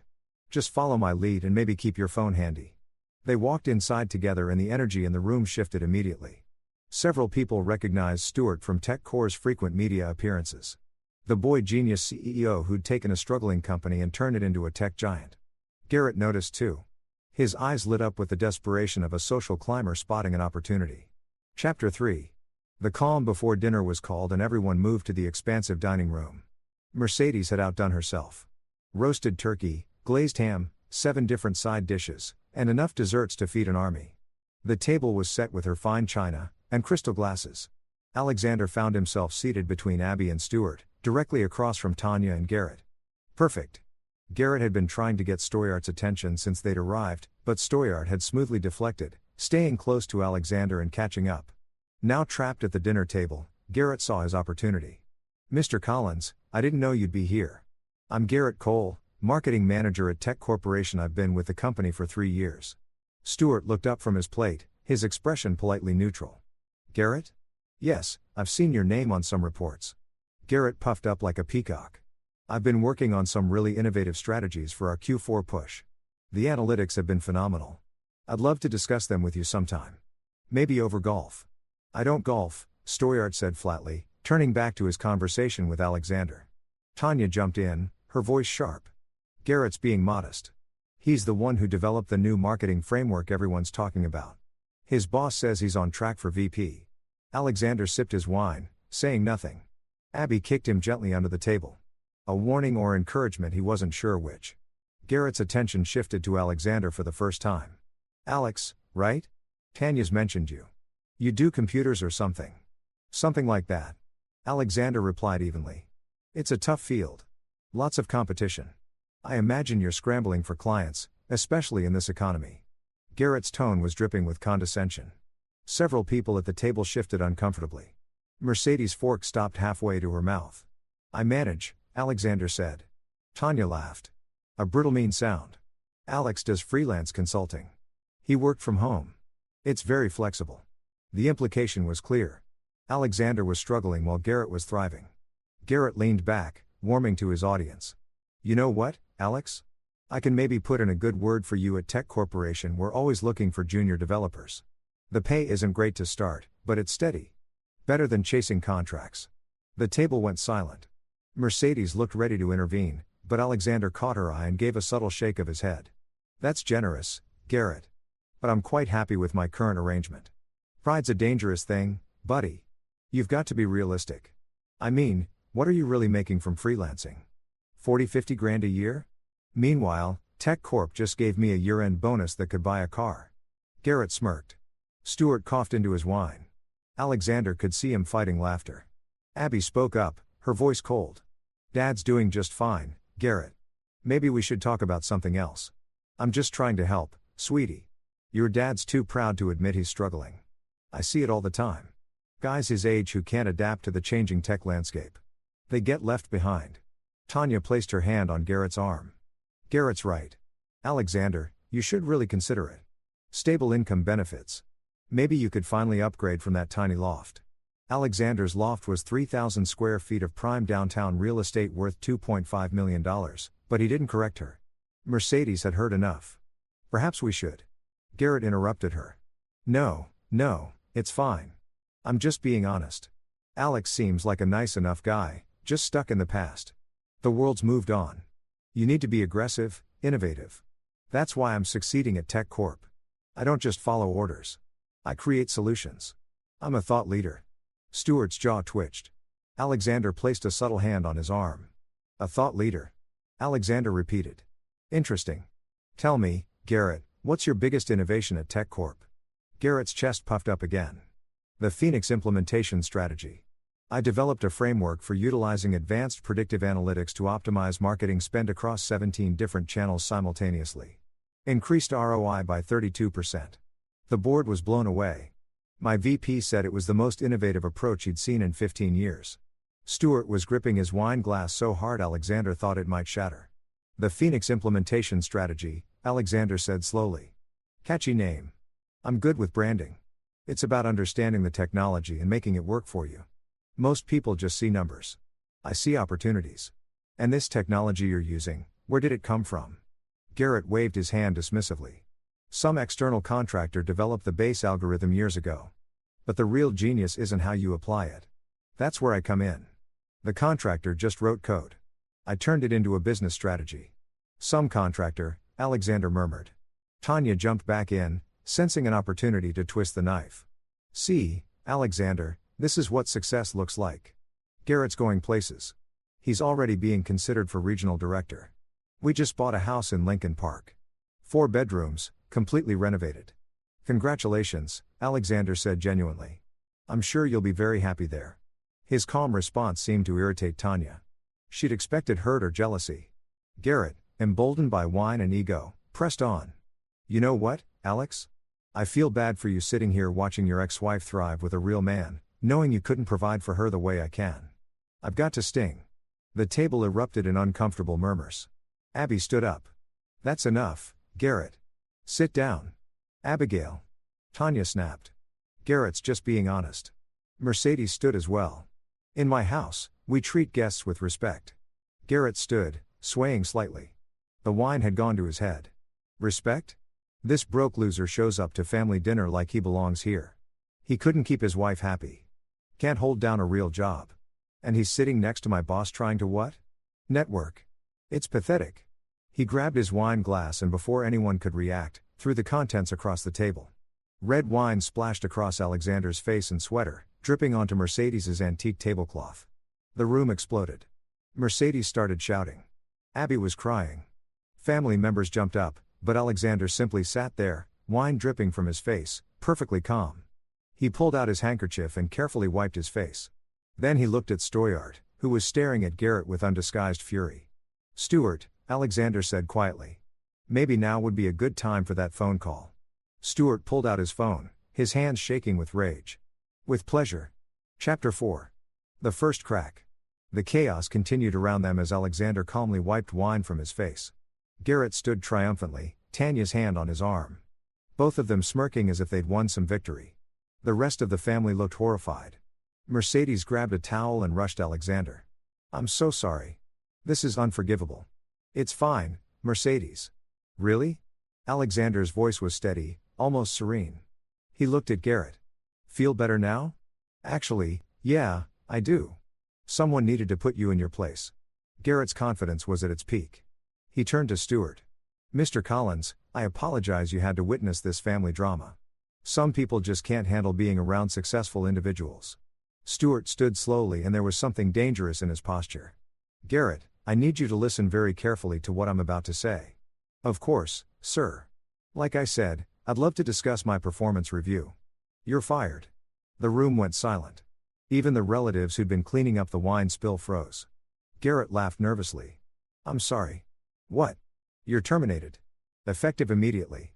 Security will box up your desk on the 26th. Your access cards will be deactivated tonight. You have 30 days to remove yourself from company health insurance." The color drained from Garrett's face. "You can't. This is a joke. Mr. Collins, I'm one of your best performers. You're a fraud." Stuart's voice was ice. "You've been claiming credit for work you didn't do. Presenting insights generated by proprietary technology as your own innovations and systematically lying to your superiors about your contributions. That's grounds for termination and possibly legal action." Tanya stood up. "This is ridiculous. You're firing him because he threw wine at your friend. That's abuse of power. I'm firing him because he's a thief and a liar." Stuart turned to Alexander. "Alex, would you like to explain or should I?" Alexander stood brushing wine drops off his sweater. He looked at Garrett with something close to pity. "The Phoenix algorithm, the external contractor. Who developed it?" "That was me." Garrett's face went from pale to gray. "That's your lying." "Am I?" Alexander pulled out his phone and opened his email. "Here's the original licensing agreement between myself and Tech Corp signed 5 years ago. $50 million upfront payment plus 3% of all revenue generated using the algorithm." "Stuart, how much revenue has Phoenix generated for Tech Corp?" "Approximately $2.1 billion, Stuart replied. Abi's eyes went wide. She'd known her father was comfortable. "But this," Alexander continued, his voice calm, but carrying to every corner of the room. "That means I've received roughly $113 million in royalty payments over 5 years. This quarter alone, I made $12.3 million. The algorithm you've been claiming as the foundation of your innovations, I own it. Every single line of code." Tanya sat down heavily, her face ashen. "But here's the thing, Garrett. I didn't mind you using it. That's what it's for. Companies license it to improve their business. What I do mind is you presenting its outputs as your own genius. You've been telling people you developed the Phoenix implementation strategy when really you've just been reading the reports my algorithm generates and repackaging them." Garrett's mouth opened and closed like a fish. I added value. I interpreted the data. You copied and pasted." Stuart interjected. "I pulled your reports this afternoon after Alex called me. 87% of your innovative strategies are word for word from Phoenix outputs. You've been committing intellectual property fraud. Everyone uses the algorithm." Garrett's voice was desperate now, looking around the table for support and finding none. "Everyone uses it and credits it properly." Stuart said, "They don't claim they invented the insights. You presented yourself to the board as the creator of novel methodologies. You've been lying to collect bonuses and promotions based on someone else's work." Alexander's phone buzzed. He glanced at it and smiled slightly. "Ah, here we go. That's my lawyer, Raul O'Onnell. I forwarded him Garrett's internal presentations earlier this week. He's confirmed we have grounds for a lawsuit for unauthorized appropriation of proprietary intellectual property and fraud." Garrett stumbled backward. "You're suing me?" "Not yet. That depends on how cooperative you are." Alexander's voice remained calm, but there was steel underneath. "You have 2 choices, Garrett. Option 1, you sign a statement admitting to the fraud. Return all bonuses received based on false performance claims. I believe it's roughly $85,000 over the past 18 months and agreeing never to work in tech analytics again. You do this quietly and we don't pursue legal action. Or," Garrett's voice was barely a whisper, "or we go to court. I have documentation of every instance where you claimed credit for Phoenix-generated insights. I have emails where you explicitly told colleagues you developed these strategies yourself. I have internal memos where you pitch yourself for promotion based on innovations that were actually my algorithm's outputs. In court, this becomes public record. Your name gets attached to fraud. You become unhireable in any professional capacity, Storyart added. And Tech Corp will pursue its own legal action for the bonuses paid under false pretenses. We take intellectual property very seriously. Garrett looked at Tanya desperately. She was staring at Alexander like she was seeing him for the first time. How long have you known? She whispered. Alexander turned to her. That he worked for Tech Corporation since you started dating. That he was committing fraud. About 6 months ago, Stuart and I have been documenting everything. And you just waited. I waited for the right moment. You wanted to parade him in front of our family, show everyone how much better off you were. I thought it was only fair to let the truth come out in the same venue. Mercedes was smiling behind her napkin, enjoying this far more than she probably should. Garrett found his voice again. You did this for revenge because Tanya left you? That's pathetic. No, Alexander said calmly. I did this because you threw wine in my face and called me a broke loser in front of my daughter and family. The revenge was already planned. That just determined the timing. He looked around the table at the stunned faces. For 3 years, I've watched Tanya post on social media about her successful new life with her executive husband. I've listened to Abby tell me stories about Garrett's arrogance and condescension. I've seen the way you both looked down on me, pitted me, assumed I was struggling, and I said nothing because I didn't care. My success doesn't require an audience. But tonight, you made it personal.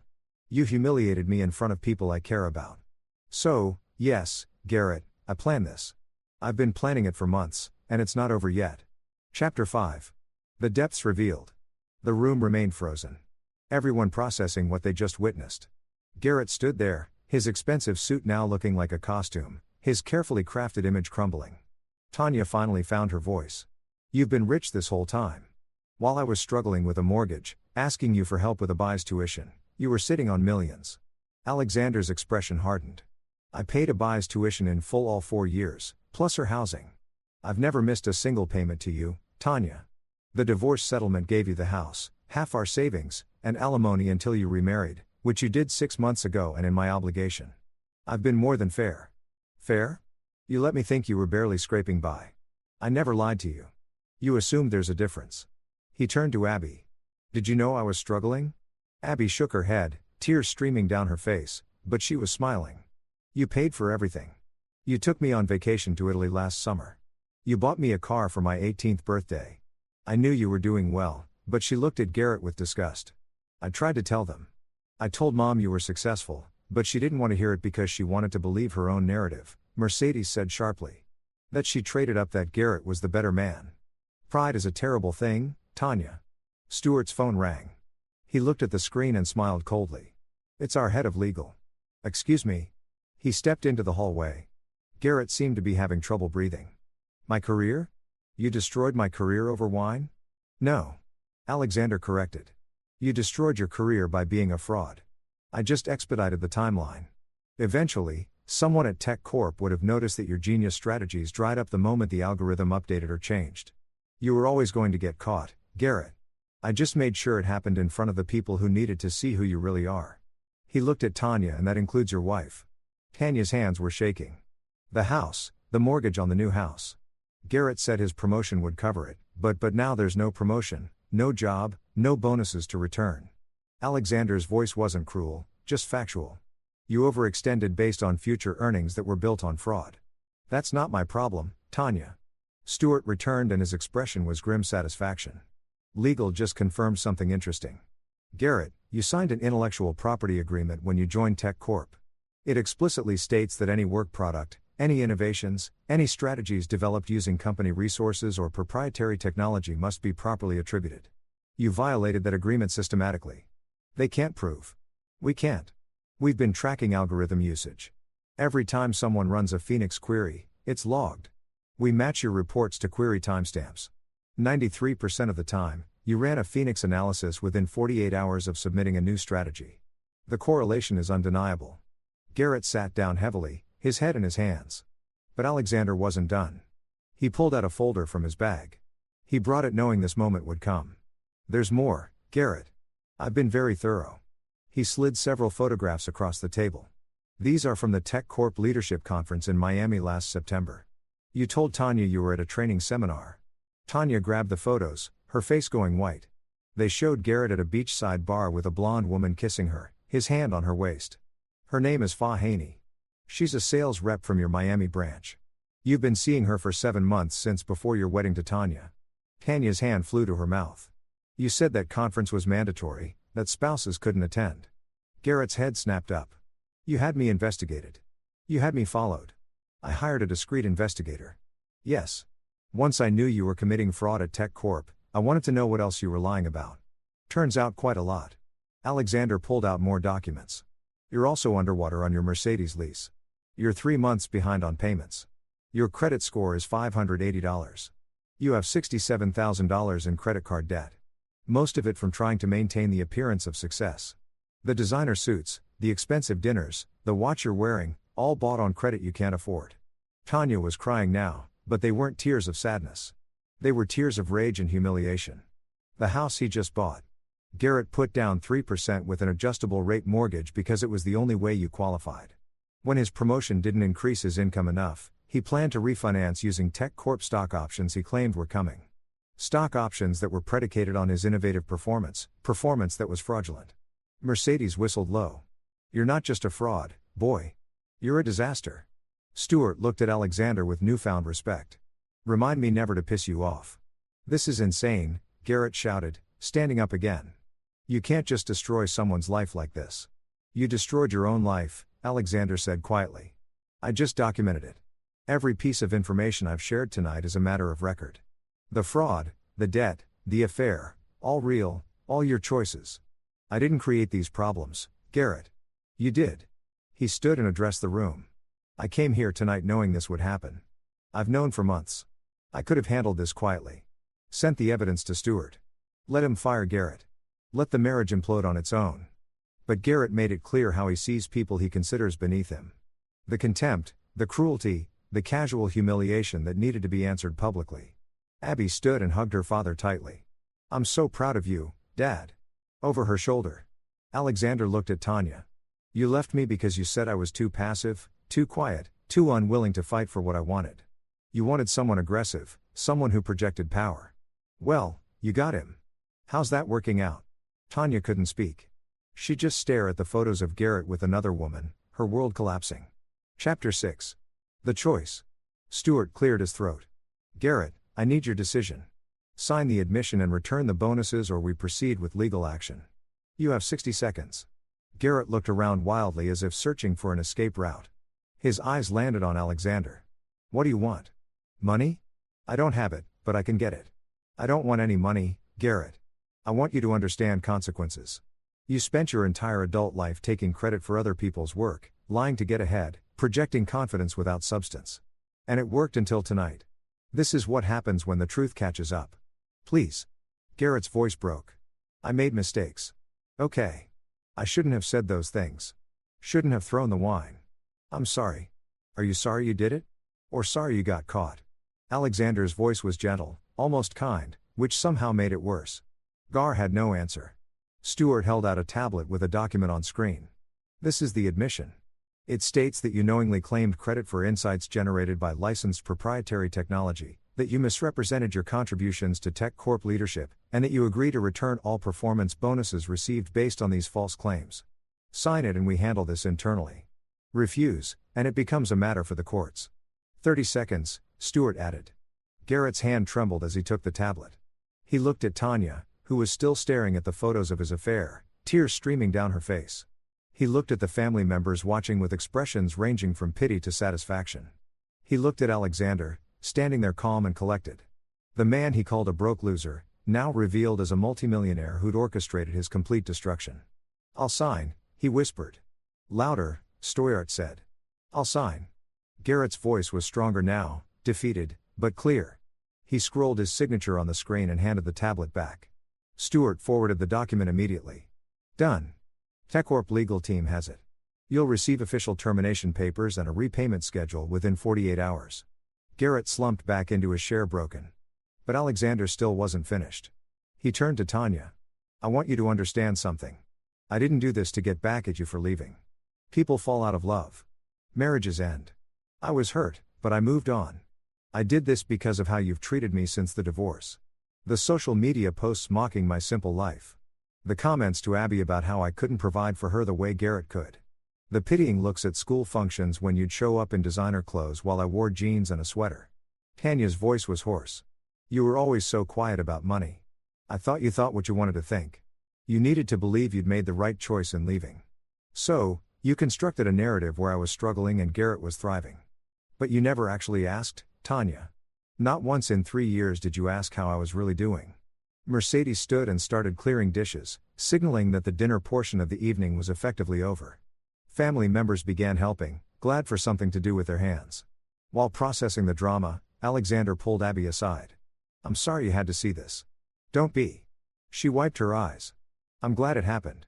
Garrett's been horrible to you for months, and Mom just encouraged it. They both needed to see that their actions have consequences. You're wise beyond your years. I learned from the best. She hugged him again. Dad, why didn't you ever tell me about the algorithm money? Because I wanted you to understand the value of education and hard work on its own merits, not because of what it might earn you. Money is a tool, Abby, not an identity. Garrett made money his identity, and look what happened when it was taken away. He collapsed. I wanted you to build yourself on something more solid. Stuart joined them. That was the most savage thing I've ever witnessed, and I've been in hostile boardroom takeovers. Remind me to send you a fruit basket. Alexander smiled. It wasn't about being savage. It was about being thorough. Is there anything else? Stuart asked. Any other revelations coming? One more thing, Alexander said, looking toward the living room where Garrett and Tanya were having a hushed, furious argument. But that's between them now. My work here is done. Chapter 7. The Reckoning. The argument between Garrett and Tanya had moved to Mercedes's front porch. Their raised voices carrying through the cold December air. Through the window, Alexander could see them. Garrett gesturing wildly, Tanya crying and shouting, both of them unraveling. Inside, Mercedes was serving dessert to those who remained, though the festive mood had long since evaporated. Most of the extended family had found excuses to leave early, uncomfortable with the confrontation they'd witnessed. Stuart pulled Alexander aside near the fireplace. I have to know. Was the affair really just something you discovered? Or did you set that up, too? Alexander's expression gave nothing away. Garrett set that up himself. I just documented it.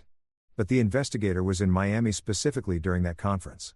I had reason to suspect Garrett's business trips weren't entirely business. The investigator confirmed it. If there'd been no affair, I wouldn't have manufactured one. Stuart shook his head in admiration. You've changed, Alex. The guy I knew at MIT would have just walked away from this whole situation. The guy you knew at MIT didn't have a daughter watching him. Abby needed to see that quiet doesn't mean weak. That being smart and patient is more powerful than being loud and aggressive. Well, mission accomplished. That girl looks at you like you hung the moon. Stuart paused. What happens now with Garrett? I mean, the repayment schedule for the bonuses is going to bury him, especially without a job. That's between him and Tech Core legal team. Though I imagine bankruptcy is in his future in the algorithm fraud lawsuit. I meant what I said. If he cooperates, we won't pursue it. I have no interest in destroying him beyond what he's already done to himself. But I needed the threat to be real for him to sign that admission. The front door opened and Garrett stumbled back in. His face red and blotchy. Tanya followed, her makeup ruined by tears. They looked like they'd aged 10 years in the past hour. Garrett walked directly to Alexander. For a moment, Stuart tensed, ready to intervene if things got physical. But Garrett just stood there, deflated. I need to know, Garrett said quietly. If I hadn't thrown the wine, if I hadn't said those things, would you still have done this? Alexander considered the question eventually, but it would have been private. I would have sent the evidence to Stuart. Let him handle the termination and let your marriage implode naturally when Tanya discovered the affair and the death. Tonight's public revelation, that was because you made it personal. I was drunk. I got carried away. You were cruel. There's a difference. Alcohol doesn't create malice. It reveals it. Alexander's voice wasn't angry, just tired. You could have ignored me tonight, Garrett. I was prepared to sit quietly through dinner, exchange pleasantries, and leave. But you needed to assert dominance to humiliate someone you saw as weak. That was your choice. Tanya stepped forward. Alexander, I don't know what to say. Then don't say anything. We're done, Tanya. This chapter of our lives is closed. The house. We can't afford the mortgage without Garrett's income. The payments are $8,000 a month. Then sell it. Downsize. File for bankruptcy if you need to. Those are your problems now, not mine. Mercedes appeared with coffee. Her timing impeccable. Tanya. Garrett. I think it's time you left. This is still Christmas, and some of us would like to salvage what's left of the evening. Garrett looked like he wanted to say something more, but Tanya grabbed his arm and pulled him toward the door. As they left, Alexander heard Tanya's voice crack. The picture's Garrett. Who is she? How long? The door closed behind them and the house seemed to exhale. Abby appeared at Alexander's side carrying 2 cups of coffee. Is it weird that I feel bad for her? No, that means you have empathy. That's a good thing. But she was so mean to you. They both were. People are complicated, sweetheart. Your mother made choices based on what she thought would make her happy. She was wrong, but that doesn't mean she deserves to suffer forever. Natural consequences are enough. Mercedes sat down across from them. Stuart joining her. Alexander, that was the most dramatic Christmas dinner I've hosted in 47 years. I'm not sure whether to thank you or ban you from future gatherings. I'll accept either, Alexander said with a slight smile. What really gets me, Mercedes continued, is that you've been quietly successful all this time, never bragging, never correcting Tanya's assumptions. Why? Because my success isn't defined by other people's perception of it. I know what I've built, what I've accomplished. I don't need validation from anyone, especially not from people who chose to leave my life. Stuart raised his coffee cup to Alexander Ross, the quietest badass I've ever known. They toasted with coffee cups while snow continued to fall outside. Chapter 8, The Fallout. The week between Christmas and New Year's was a blur of consequences for Garrett and Tanya that Alexander watched from comfortable distance. He didn't actively pursue updates, but information found its way to him regardless. On December 27th, Abby called him. Dad, Mom's moving out of the new house. They listed it for sale yesterday. She's devastated. How are you handling all of this? Honestly, I'm relieved. Garrett was always terrible to her, too. She just couldn't see it. He controlled everything. What she wore, who she talked to, where she spent money. Now that the facade is gone, maybe she'll remember who she used to be. That's a mature perspective. I learned from the best. Abby paused. Dad, can I ask you something? The algorithm. How did you create it? Alexander smiled. He'd been wondering when she'd asked. It's complex, but the core concept is pattern recognition across seemingly unrelated datasets.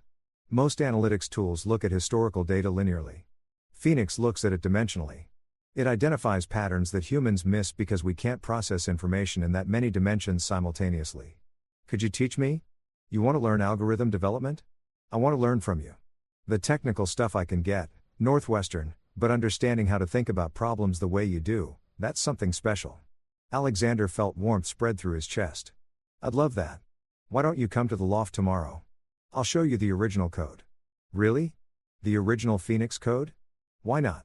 You're my daughter. Who else would I pass that knowledge to? After hanging up, Alexander walked to his window, looking out at the Chicago skyline. His phone buzzed with a message from Stuart. Board meeting today presenting the Garrett Cole situation. Thought you should know. 3 other employees came forward after his termination. You've been taking credit for their work, too. You didn't just catch a fraud. You exposed a systemic problem. Thank you.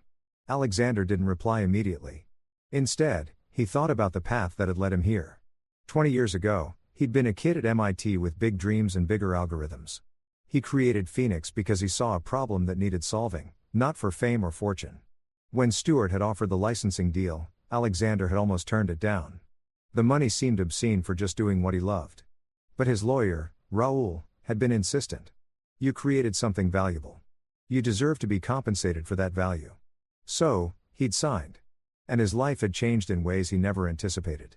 The divorce from Tanya had hurt. There was no denying that. But in hindsight, it had freed him. Freed him from constantly explaining himself, from justifying his quiet nature, from feeling like he was never quite enough. He'd build a life on his terms, answerable to no one. His phone rang. Unknown number. He almost didn't answer, but curiosity won. Mr. Ross, this is Robert Frost from the Wall Street Journal. I'm working on a story about intellectual property fraud in the tech sector and Garrett Cole's case came across my desk. Would you be willing to comment? No comment, Alexander said immediately. I understand you're the creator of the Phoenix algorithm and that Mr. Cole systematically misrepresented your work as his own innovations. This is a bigger story than one man's fraud. It's about how companies protect intellectual property and credit their innovators.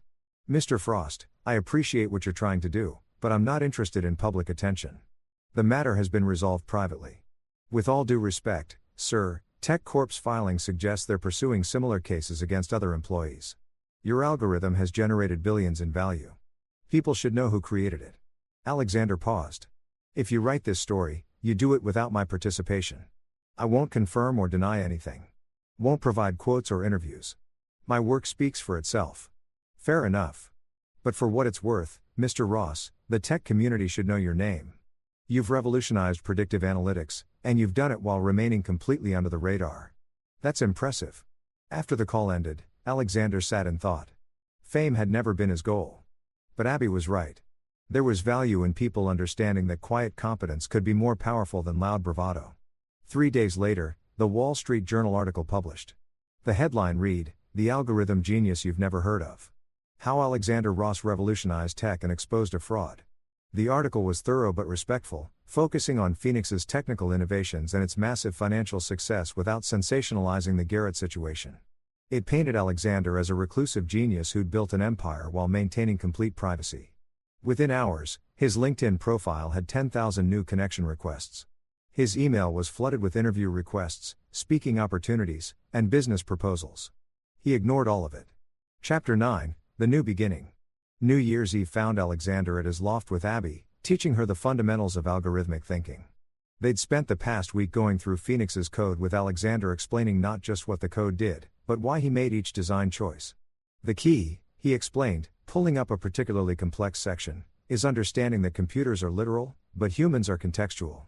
You have to translate human context into literal instructions, and that requires you to think in both languages simultaneously. Abby was furiously taking notes. This is so much more interesting than my classes. Professor Jenkins just has us memorizing syntax. Syntax is important, but it's just the alphabet. This is learning to write poetry. His phone buzzed. Mercedes family dinner tomorrow for New Year's Day. Just us, you, me, Abby, and Stuart if he's free. No drama, I promise.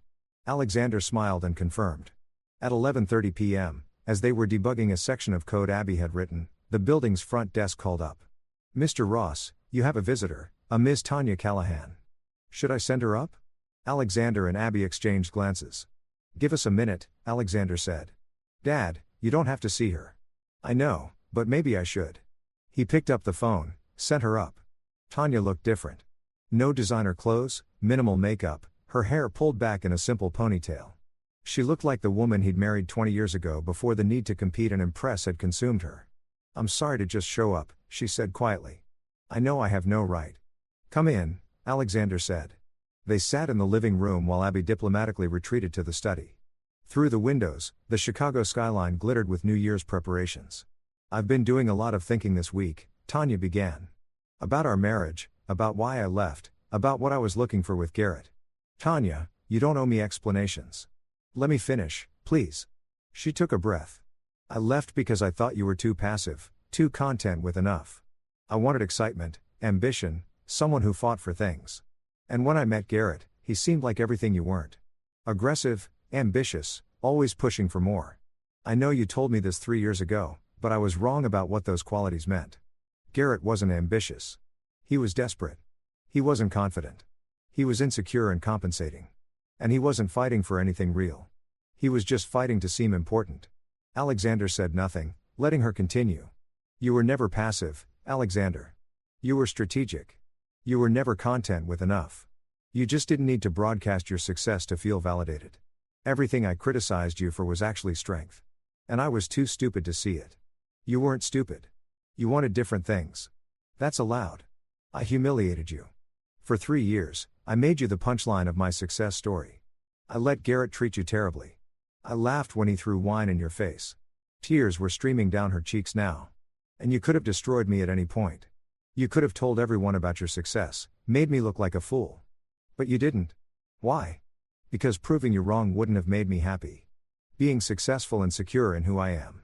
That's what makes me happy. Your opinion of me stopped matching the day you left. Tanya flinched as if struck. God, that's brutal. It's honest. Tanya, I don't hate you. I don't wish bad things for you, but I also don't need your validation or your apology. I've moved on. Garrett and I are getting divorced. I caught him with fate 2 days ago.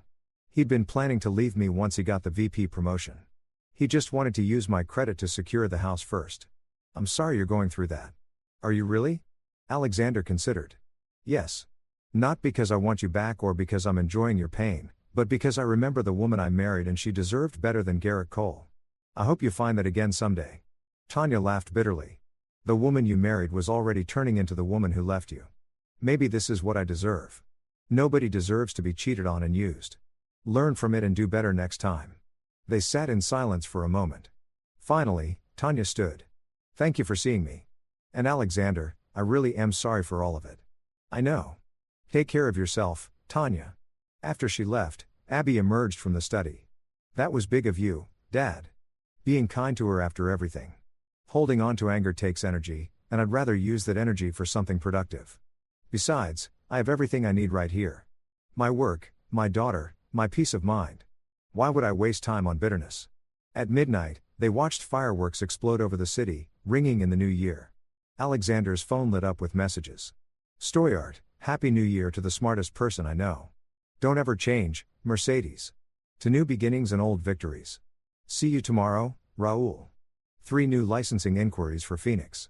We're going to have a very profitable year. Happy New Year, Alex. Abby raised her glass of sparkling cider. To my dad, the badass who taught me that real power doesn't need to be loud. Alexander clinked his glass against hers. To being true to yourself, no matter what anyone else thinks. As fireworks continued to light up the sky, Alexander reflected on the journey that had brought him here. He'd built an algorithm that changed an industry, amassed a fortune that gave him freedom, and navigated betrayal with dignity and strategic precision. But more than any of that, he taught his daughter that success isn't measured by others' opinions. It's measured by your own integrity and peace of mind. Garrett Cole had tried to humiliate him at a Christmas dinner to make him feel small in front of his family. Instead, he'd triggered his own complete destruction while Alexander remained standing unshaken, stronger than ever. The algorithm of revenge, Alexander thought, wasn't about destruction. It was about revelation. He hadn't destroyed Garrett. He'd simply revealed who Garrett truly was and let natural consequences do the rest. That was the beauty of real power. It didn't need to be cruel or vindictive. It just needed to be patient and precise. As the last fireworks faded, Alexander looked at his daughter, brilliant, kind, learning to code with the same passion he'd had at her age, and realized that this was his real victory. Not the money, not the satisfaction of watching Garrett fall, but this moment right here, passing on knowledge, building something that would outlast him, showing Abby that quiet strength could move mountains. The Phoenix algorithm had revolutionized an industry. But the greatest algorithm Alexander Ross had ever created was the one for living well. Stay true to yourself. Build on solid foundations. Let your work speak for itself and remember that revenge is best served with patience and precision. In the window's reflection, he caught sight of himself. Successful, content, at peace. Garrett had called him a broke loser. Tanya had pitted him. They'd both been so wrong. It was almost funny. Almost. Alexander smiled, raised his glass to the skyline, and stepped into the new year with his daughter beside him and his future bright before him. The algorithm had worked perfectly. The variables had been controlled. The outcome was optimal. Victory, he thought, had never tasted sweeter. And there you have it. Story 3. I accidentally connected to my wife's car Bluetooth and heard her planning with her ex-lover. Once he signs the house over for the tax benefits, we'll have everything we need to start our new life without that dog. They laughed. I continued being the perfect husband for another 87 days.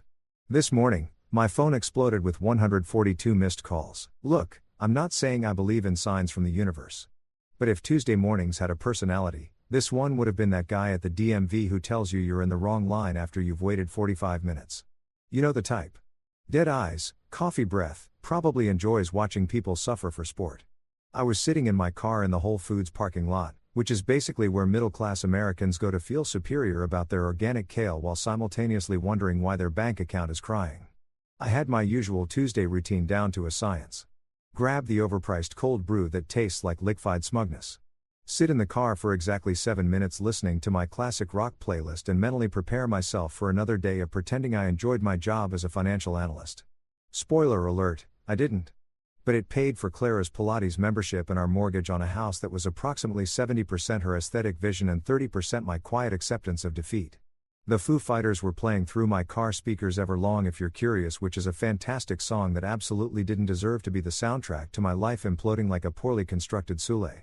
I was halfway through my coffee doing that thing where you bob your head slightly because you're alone and nobody can judge your mediocre rhythm when my phone decided to become a complete traitor.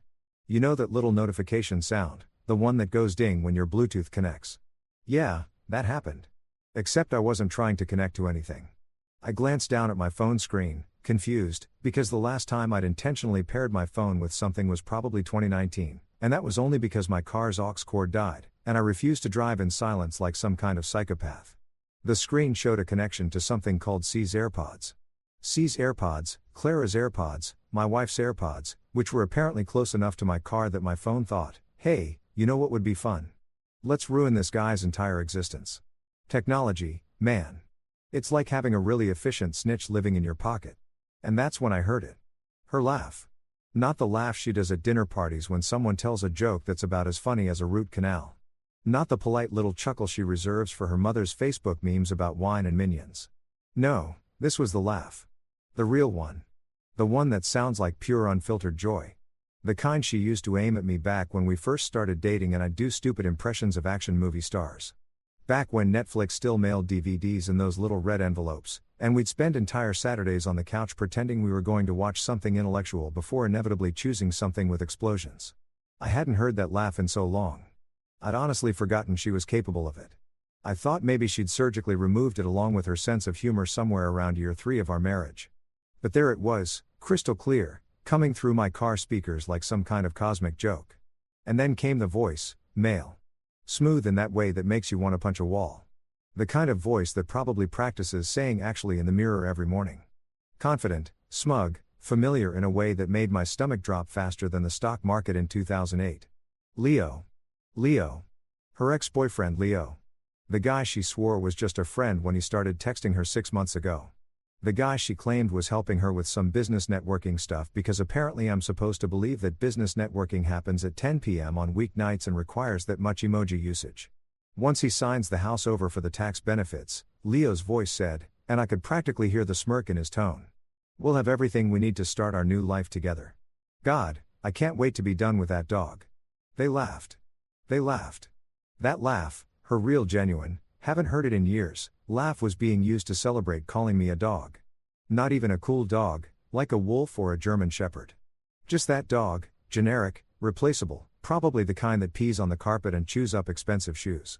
I sat there in my car holding my overpriced coffee like it was a grenade with the pin already pulled. And I'm pretty sure my brain just stopped like it blue-screened like it had too many tabs open and the whole system just said, nah, I'm out. The classic rock kept playing. Dave Grohl was singing about wanting something he could never have, which felt aggressively on the nose. A woman walked past my car, pushing a shopping cart full of organic produce and probably zero marital problems. My coffee was getting cold. Clara and Leo were still talking in my ear, discussing their future, my house, my money, their new life, like I was some kind of obstacle course they'd already figured out how to navigate. I should have been furious. I should have driven straight to wherever she was. Burst through the door like some kind of rom-com protagonist who'd finally grown a spine and demanded answers. I should have called a lawyer immediately. I should have thrown my phone out the window and screamed into the void. Instead, I did what any mature, emotionally stable, totally not having a breakdown man would do. I finished my coffee, even though it tasted like betrayal mixed with overpriced espresso beans. Calmly got out of my car, walked in Whole Foods, and bought a 12-pack of paper towels I absolutely did not need. The cashier, a kid who couldn't have been older than 20 with a name tag that said Brandon, asked me if I wanted to donate to save the rainforest. I said yes and donated $5 because apparently even while my life was actively catching fire, I still cared about deforestation. As I walked back to my car, paper towels under my arm like some kind of domestic stability security blanket. A plan started forming in my head. It wasn't a good plan. It probably wasn't even a smart plan, but it was my plan. I wouldn't confront them. Not yet. I wouldn't give them the satisfaction of knowing I knew. Instead, I'd keep pretending. I'd be the perfect husband, the obedient dog, the tax benefit signing chump they thought I was for exactly 87 days. Why 87? Because 90 felt too neat. And I've never been good at round numbers. Plus, it gave me just enough time to prepare, to document, to build a case that would make their new life look like a clearance bin sitcom nobody wanted to watch. I got back in my car, put my phone on airplane mode so I wouldn't have to hear any more of their victory celebration, and drove home with my stupid paper towels and my new sense of purpose. That dog was about to learn some new tricks. Clara came home at 9:47 p.m., which I know because I'd started checking the time like a man waiting for test results he already knew would be bad. She walked through the door with this whole performance. Keys jangling, humming some tune I didn't recognize. Probably something Leo had played for her in whatever sad little love nest they'd carved out of my ignorance. The first thing that hit me was the smell. Vanilla perfume, the expensive kind she saves for special occasions, which apparently now included betraying your husband on a Tuesday. It mixed with something else. Guilt maybe, or whatever pheromone humans release when they're actively ruining someone's life. If they could bottle that scent, they'd call it Haute Audacity and sell it at department stores next to the cologne that promises to make you irresistible to women who are definitely not your wife.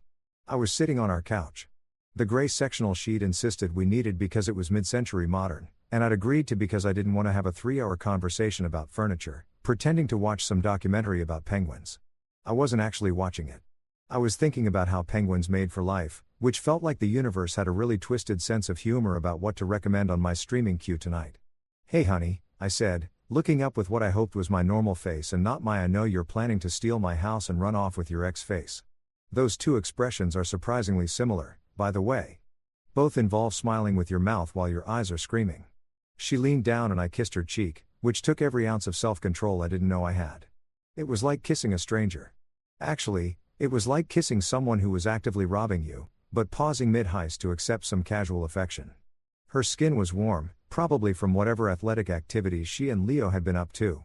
And I had to resist the urge to ask if book club had started offering cardio classes.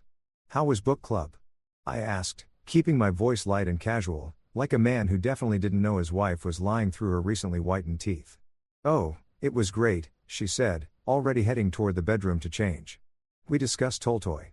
Really dense stuff, but Margaret brought amazing wine, so that helped." Tolstoy, Clara saying she discussed Tolstoy was like our cat, Mr. Whiskers, claiming he'd solved a calculus problem. Actually, that's unfair to Mr. for Whiskers, texts, calls, receipts, suspicious late client meetings. Become a forensic accountant of my own marriage. Make the FBI look lazy. 2. Pretend to fetch affection. Act like the good boy she thinks I am. Bring her coffee in the morning. Compliment her hair.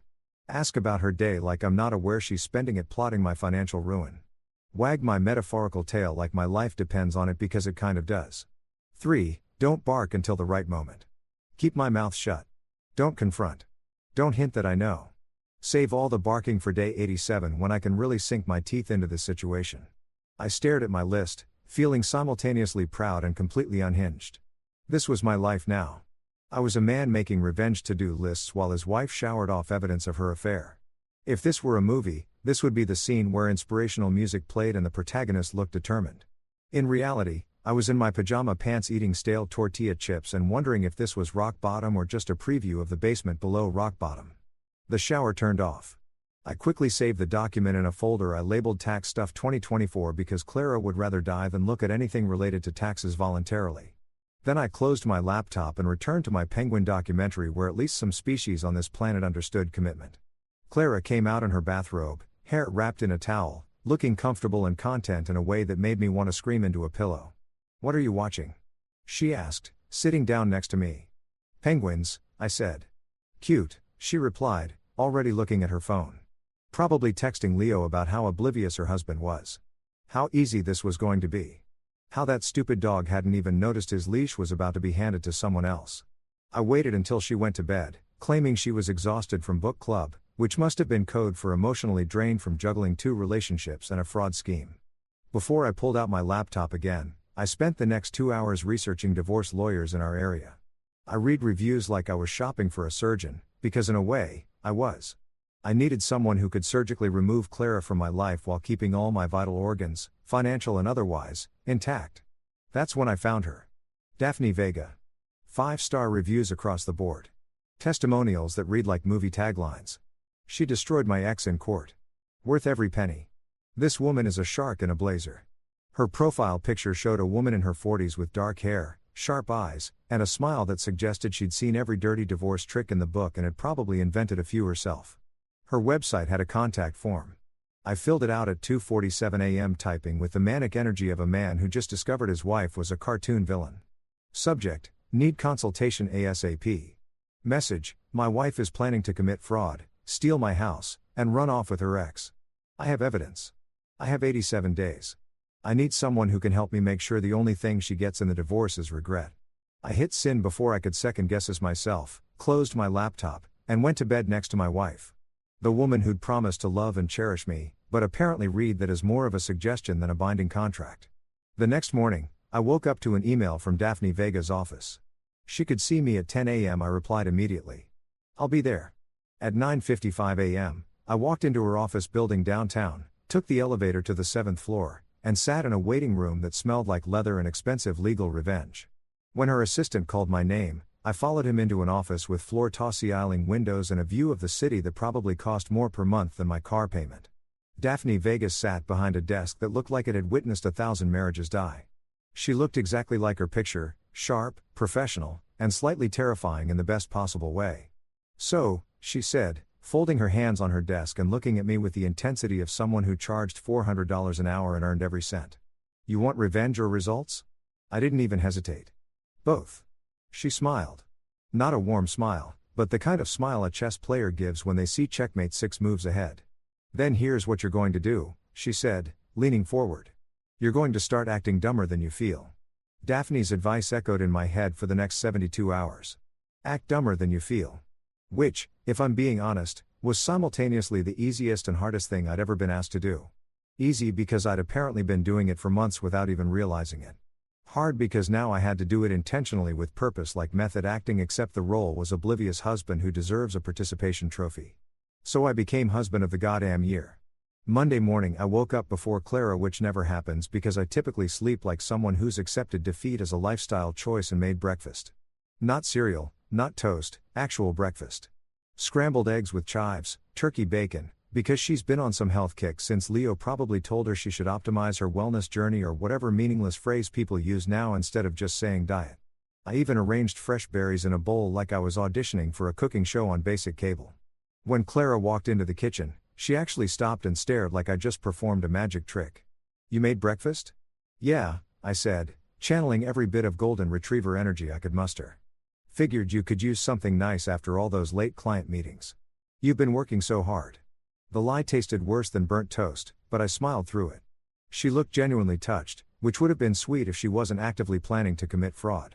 She kissed my cheek, the same cheek I'd been offering up like some kind of betrayal target practice, and sat down to eat.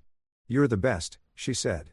And I swear to God, if irony could kill, we'd both be dead on the kitchen floor. Tuesday, I folded laundry, the entire basket, matched every sock, which is basically a miracle because our dryer eats socks like they're an endangered delicacy. I even folded her delicate items with the kind of care usually reserved for handling explosives, because apparently that's what a good husband does when his wife is sleeping with her ex and plotting real estate fraud. Wednesday, I complimented her shoes. Those are really nice, I said, pointing at her new heels that probably cost more than our water bill. They make you look tall, she beamed. Actually beamed like I just told her she'd won a Pulitzer for adultery. The whole time I was watching, learning, documenting, because while I was playing the role of America's most supportive spouse, Clara's phone was lighting up like a Christmas tree at a mall that peaked in the 90s. Every notification made this little ping sound that started to feel less like technology and more like the universe's way of reminding me I was married to a woman whose guilty conscience had its own ringtone. She placed her phone face down on the counter. Classic cheater move, by the way, but I could still hear it. Ping ping ping. It was like Chinese water torture, except instead of water, it was the slow drip of my marriage dissolving.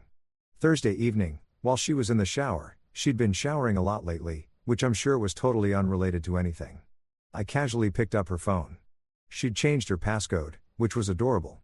Like, I hadn't watched her type it in roughly 8,000 times over the past 5 years. It used to be my birthday. Now, it was I tried a few combinations. Her birthday? No. Her mom's birthday? No. Then I tried it. 0, 7, 1, 5. July 15th, Leo's birthday, which I only knew because she'd mentioned it once 3 years ago when explaining why she needed to send a friendly text to an ex. I'd thought nothing of it at the time because I was stupid and trusting and apparently auditioning for the role of guy who never sees it coming in the movie of my own life. The phone unlocked, Her messages loaded, and there it was, a contact saved as Carpet Guy. Carpet Guy. Let me repeat that for emphasis. She saved her secret lover as Carpet Guy, like some kind of home improvement professional who was here to discuss Shag versus Berber. I had to physically stop myself from laughing because if you're going to destroy someone's life, at least be creative about the deception. Carpet Guy is what you name someone when you have the imaginative capacity of a parking meter. I scrolled through their messages. Each one was worse than the last. Carpet Guy, miss you already. Can't wait until we don't have to hide anymore. Clara, soon once the house is transferred, we're free. He's so clueless. It's almost sad. Carpet Guy, you sure he'll sign? Clara, please. I could get him to sign anything. He thinks I'm at book club right now, faced with tears of joy. That emoji, that laughing emoji. She was laughing about how easy I was to manipulate while I was downstairs folding her underwear like some kind of domestic servant who'd lost all sense of self-respect. I took screenshots, sent them to my email, deleted the evidence that I'd sent them, put her phone back exactly where she'd left it, face down like the ticking time bomb it was. When she came out of the shower, I was on the couch watching a home renovation show because the irony was too perfect to resist. Hey, babe, I said, all casual. Did the Carpet Guy ever get back to you about that estimate? I washed her face. She didn't even flinch. Oh, yeah, she said smoothly. He said he'd have to come back next week. Scheduling conflict. That's too bad, I replied. I really think new carpet would improve the house value, for tax purposes. She smiled, sat down next to me, put her head on my shoulder like we were still a couple who did things like casual couch cuddling instead of a husband and wife crime drama waiting to reach its season finale. Inside my head, my inner monologue was absolutely screaming. This woman thinks I'm an emotional Roomba. Quiet, obedient, programmed to clean up her messes and easily replaceable with a newer model when I stop working properly. But outside, I was the picture of calm. I even put my arm around her because Daphne had said to act normal, and normal me was apparently a doormat with a pulse. Friday, I offered to help her with taxes. Sat down at the dining room table with our laptop and a bunch of forms I printed out that morning, looking every bit like a man who was excited about the IRS and not at all like someone plotting his wife's downfall. I said, clicking through TurboAx like I was genuinely interested. I was reading about married couples transferring property for tax benefits. Could save us a lot of money. Her eyes lit up. I'm not exaggerating. They lit up like I just told her she'd won the lottery and also her ex-boyfriend was going to become even more insufferable, which apparently was her ideal Thursday night. Really? She said, trying to sound casual but failing miserably. That's interesting. We should look into that. Definitely, I agreed. I'll do some research. Maybe talk to our accountant. I wouldn't talk to our accountant. I'd talk to my accountant, the one I'd hired separately, the one Clara didn't know about. The one who was helping me understand exactly how she was planning to screw me over so I could return the favor with interest. That weekend, Clara went to a late client meeting on Saturday afternoon. She said she'd be back by 6. I said, no problem. Take your time. Like a husband who definitely wasn't tracking her phone's location through a shared family app she'd forgotten I had access to. She was at the Hilton downtown room 412 for 3 hours.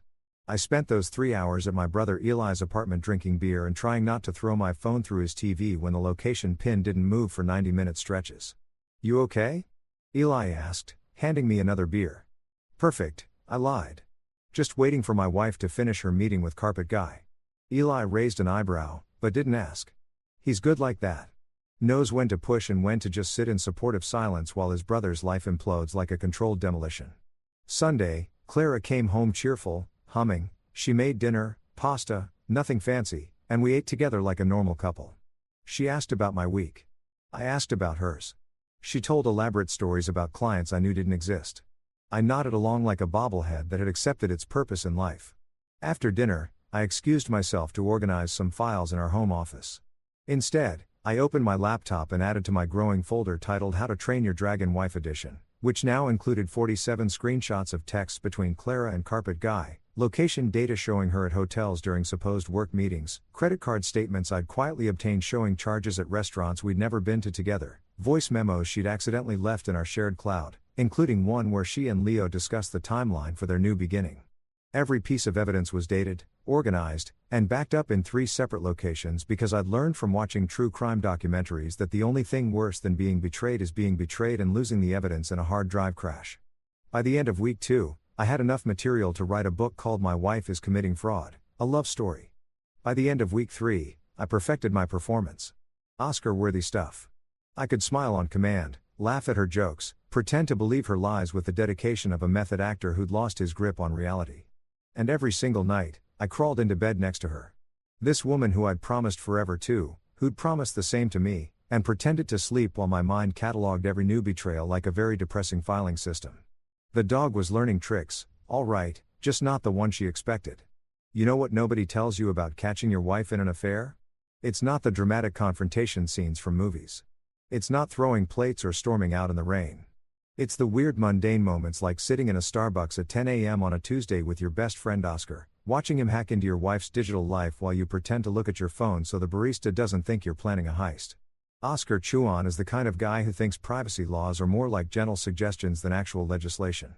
He works in IT for some tech company downtown that I'm 70% sure is either revolutionary or a front for something questionable. I've never been able to figure out which. He's got the look, thick framed glasses, perpetually wrinkled button-up shirts, and the energy of someone who's had 12 espressos but still seems weirdly calm about everything. If you needed someone to build you a robot or break into the Pentagon, Oscar would be your guy. He'd also probably do it while explaining why your choice of password was embarrassingly predictable. So, let me get this straight, Oscar said, not looking up from his laptop, which had more stickers on it than a middle schooler's notebook. Your wife is cheating on you with a guy she saved as carpet guy, and you want me to clone her entire cloud backup so you can build a legal case against her before she steals your house? That's the gist of it. Yeah, I said, sipping my coffee that tasted like regret and caramel syrup. And you've been pretending you don't know for how long now? 3 weeks. 66 more days to go. Oscar finally looked up, blinking behind his glasses like I just told him I was planning to swim to Antarctica. Dude, that's the most psychotic thing I've ever heard. And I once watched a guy try to debug code for 17 hours straight without sleeping. Is that a yes or no on the cloud cloning? He grinned, the kind of grin that suggested he was absolutely going to help me because this was the most entertainment he'd had since someone tried to hack his gaming account and he'd spent 3 days tracking them down just to send them a strongly worded email about their terrible encryption. Obviously, it's a yes. Give me your login credentials. I slid a piece of paper across the table with Clara's email and the password I'd figured out last week when she'd asked me to check her email for a confirmation from her dentist. The password was Leo and Clara 2024. I'm not even kidding. She might as well have named it evidence of my affair and saved everyone some time. Oscar typed for maybe 90 seconds, his fingers moving across the keyboard like he was playing a very aggressive piano concerto. Jesus Christ, her security is terrible, he muttered. She's got two-factor authentication turned off. She's using the same password for like 6 different accounts. And oh wow, she's got her location sharing on permanently. Does she want to get caught? Is this some kind of cry for help? I think she just genuinely believes I'm too stupid to check, I said, which was probably the most honest thing I'd said all week. Well, you're about to become a digital surveillance expert, my friend. Oscar's screen filled with folders, documents, and what appeared to be Clara's entire digital existence since 2019. Okay, I'm downloading everything. Photos, documents, messages, calendar entries, the works. Should take about 10 minutes. In the meantime, want to tell me why you're waiting 87 days instead of just divorcing her now like a normal person? I explained Daphne's strategy. Let Clara think she's winning. Let her commit to the fraud, gather ironclad evidence, then strike when she's most confident. Oscar nodded along like I was describing a complicated video game strategy, which I guess this kind of was, except instead of losing points, I was losing my faith in marriage and humanity. Diabolical, he said, sounding genuinely impressed. I like it. Very chess-moving. Very, let them eat cake and then present them with the bill. His laptop beeped. Done. You now have a complete backup of your wife's digital life. I've encrypted it and stored it in 3 separate secure locations. Even if she deletes everything tomorrow, you've got copies. He closed his laptop and looked at me with something that might have been sympathy or might have been morbid fascination. Want to look through it now or do you want to maintain plausible deniability for a few more hours? Now, I said, because apparently I was the kind of person who wanted to ruin his own day before lunch. We moved to Oscar's apartment, a studio that looked like Best Buy had exploded inside it, complete with 3 monitors, gaming chairs, and a very judgmental cat named Algorithm, who watched us from atop a tower of servers. Oscar pulled up Clara's photo library, and we started scrolling. Most of it was boring. Selfies, food pics, screenshots of recipes she'd never make. But then, around the 2-month-ago mark, we found it. A photo of Clara and Leo on a boat. A boat. She's wearing a white sundress. He's got his arm around her waist. And they're both holding champagne glasses with the sunset behind them like they're filming a commercial for infidelity. The caption read, "Tax-free sunsets with my favorite person. Sunrise red heart. Tax-free sunsets. Tax-free sunsets. That might be the most pretentious thing I've ever read," Oscar said. And I once read a Tech Brothers Medium article about how cryptocurrency was going to save humanity. I stared at the photo, feeling something between rage and the kind of laugh you do when you're so far past normal emotions that you've entered a new psychological dimension. She used a sunset emoji. I said she's planning to commit fraud and she used a sunset emoji. At least she's consistent with her brand. Oscar offered terrible person. Basic taste in emojis. We found more photos. Clara and Leo at restaurants I couldn't afford. Clara and Leo at what appeared to be a weekend getaway to Napa Valley during a weekend. She'd told me she was at a work conference. Clara and Leo looking at houses, actual houses, with a realtor apparently already planning where they'd live once they'd successfully stolen mine. Each photo felt like a small punch to the kidney. Not enough to knock you down, but enough that you're very aware you've been hit and you're going to feel it tomorrow. "You okay?" Oscar asked, which was nice of him considering I was actively watching evidence of my marriage dissolving in real time on his gaming monitor. "Fantastic," I lied. "Really living my best life right now." That evening, I went home and did something I've been avoiding. I talked to my neighbor Maya. Maya Rodriguez is 67, recently retired from a 40-year career as an accountant, and the kind of person who knows everyone's business in our neighborhood because she sits on her porch with wine and just observes. She's like a surveillance camera except she offers commentary and sometimes brings you cookies. I'd always liked her in a casual wave when you see her kind of way, but now I needed her professionally. I found her on her porch predictably with a glass of red wine and a book she wasn't really reading because she was too busy watching Mrs. Patterson across the street try to parallel park, which was always entertaining in a slow-motion disaster kind of way. "Maya," I said walking up to her porch. "Can I ask you something about taxes?" She looked at me over her reading glasses with the expression of someone who'd been waiting her entire retirement for someone to ask her about taxes. "Is this about your wife's plan to transfer your house?" I stopped walking. "How did you, honey? I've been watching Clara meet with that man, Leo, right? For 3 months now. They're about as subtle as a car alarm at 3 a.m. plus, she asked me about property transfer tax implications 6 weeks ago. Said it was hypothetical." Maya sipped her wine. "Nothing about that conversation was hypothetical. Sit down. Let's talk." I sat. She poured me wine without asking if I wanted any, which I appreciated because I absolutely did. "Here's what she's doing," Maya said, her voice taking on the tone of someone explaining a complex math problem to a particularly slow student. "She's going to convince you to transfer the house into her name for tax benefits. She'll say it's to avoid estate taxes or capital gains or some other legitimate sounding reason. Once the house is in her name, she'll either sell it out from under you or force you out and keep it for herself and her boyfriend. Either way, you lose the house and probably a chunk of money in the process." I struggled for words. "That's incredibly illegal, right?" "Oh, extremely," Mia said cheerfully. "But it works more often than you'd think because people trust their spouses. They sign papers without reading them. They believe that their partner has their best interests at heart." She looked at me meaningfully. "But you're smarter than that, aren't you?" "I'm trying to be," I said. "I've got a lawyer. I'm gathering evidence. I'm trying to figure out how to survive the next 63 days without losing my mind." Maya patted my hand with the casual confidence of someone who'd seen this story play out 100 times. "Honey, she's not after tax benefits. She's after the whole bone. The house, the money, probably your retirement accounts if she can figure out how to access them. Women like Clara and men like Leo, they see marriage as a business transaction. And right now, you're the asset they're liquidating." I took a long drink of wine. "That's the worst thing anyone's ever said to me. And I once had a doctor tell me I had the spine posture of a question mark." She laughed, a real genuine laugh that somehow made the whole situation feel slightly less apocalyptic. "You're going to be fine," she said. "You're already 10 steps ahead of her and she doesn't even know it. Just keep playing the good husband for 2 more months. Let her think she's won." Then she made a gesture like she was pulling a rug out from under someone. Surprise. I went home that night feeling something I hadn't felt in weeks. Hope. Small, fragile, probably going to get crushed again. Hope, but hope nonetheless. Clara was already asleep when I got back or pretending to be, which was fine because I wasn't ready to perform for her yet. I sat in her home office, opened my laptop, and looked at all the evidence I collected. Day 23 of Operation Golden Retrieval, and the dog was learning exactly where all the bones were buried. Day 42 of Operation Golden Retrieval arrived with all the subtlety of a freight train made of red flags. I was making coffee. My new morning routine that involved pretending I enjoyed domesticity while internally screaming. When Clara walked into the kitchen with a stack of papers and the kind of smile that I'd learned meant she was about to ask for something that would benefit literally anyone except me.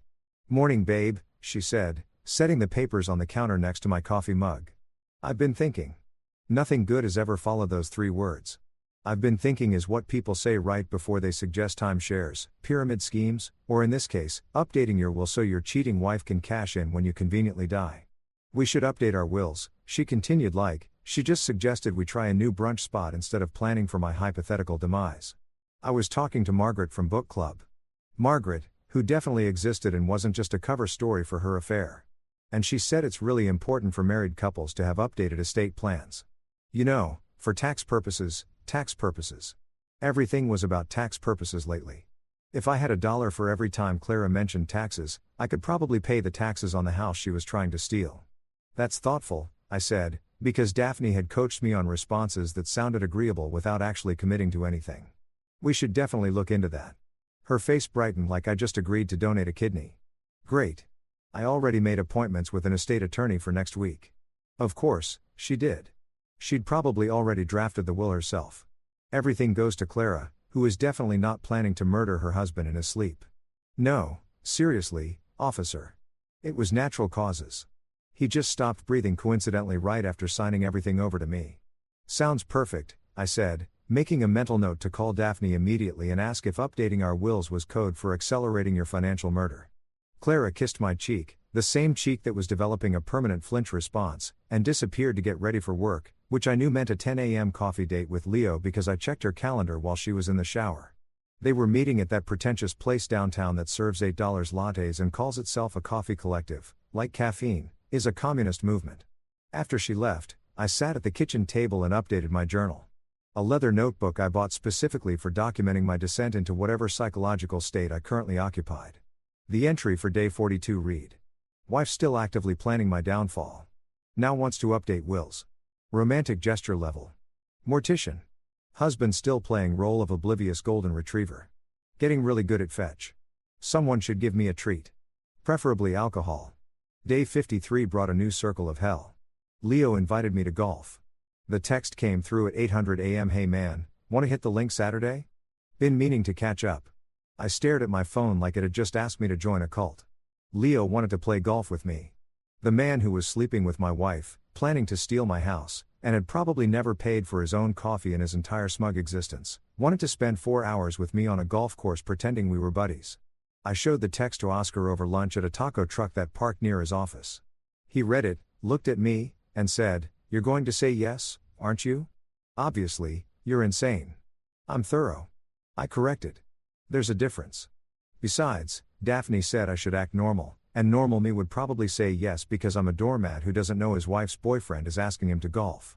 Oscar bit into his taco, thinking, okay, but counterpoint, what if he murders you on the golf course? Like, makes it look like an accident. Oops. Drove the golf cart off a cliff. So sad. "Here's your house, Clara." That's actually a solid plan. I admit it. But I don't think Leo's that smart. He saved himself as carpet guy in my wife's phone. That's not the work of a criminal mastermind. Saturday came. I met Leo at the country club he belonged to, because of course he belonged to a country club. The kind of place where everyone wore pastel colors and talked about their stock portfolios between shots. Leo was waiting at the first tee, looking like a Ralph Lauren ad had come to life. Polo shirt, khaki shorts, one of those visors that only looked good on professional golfers.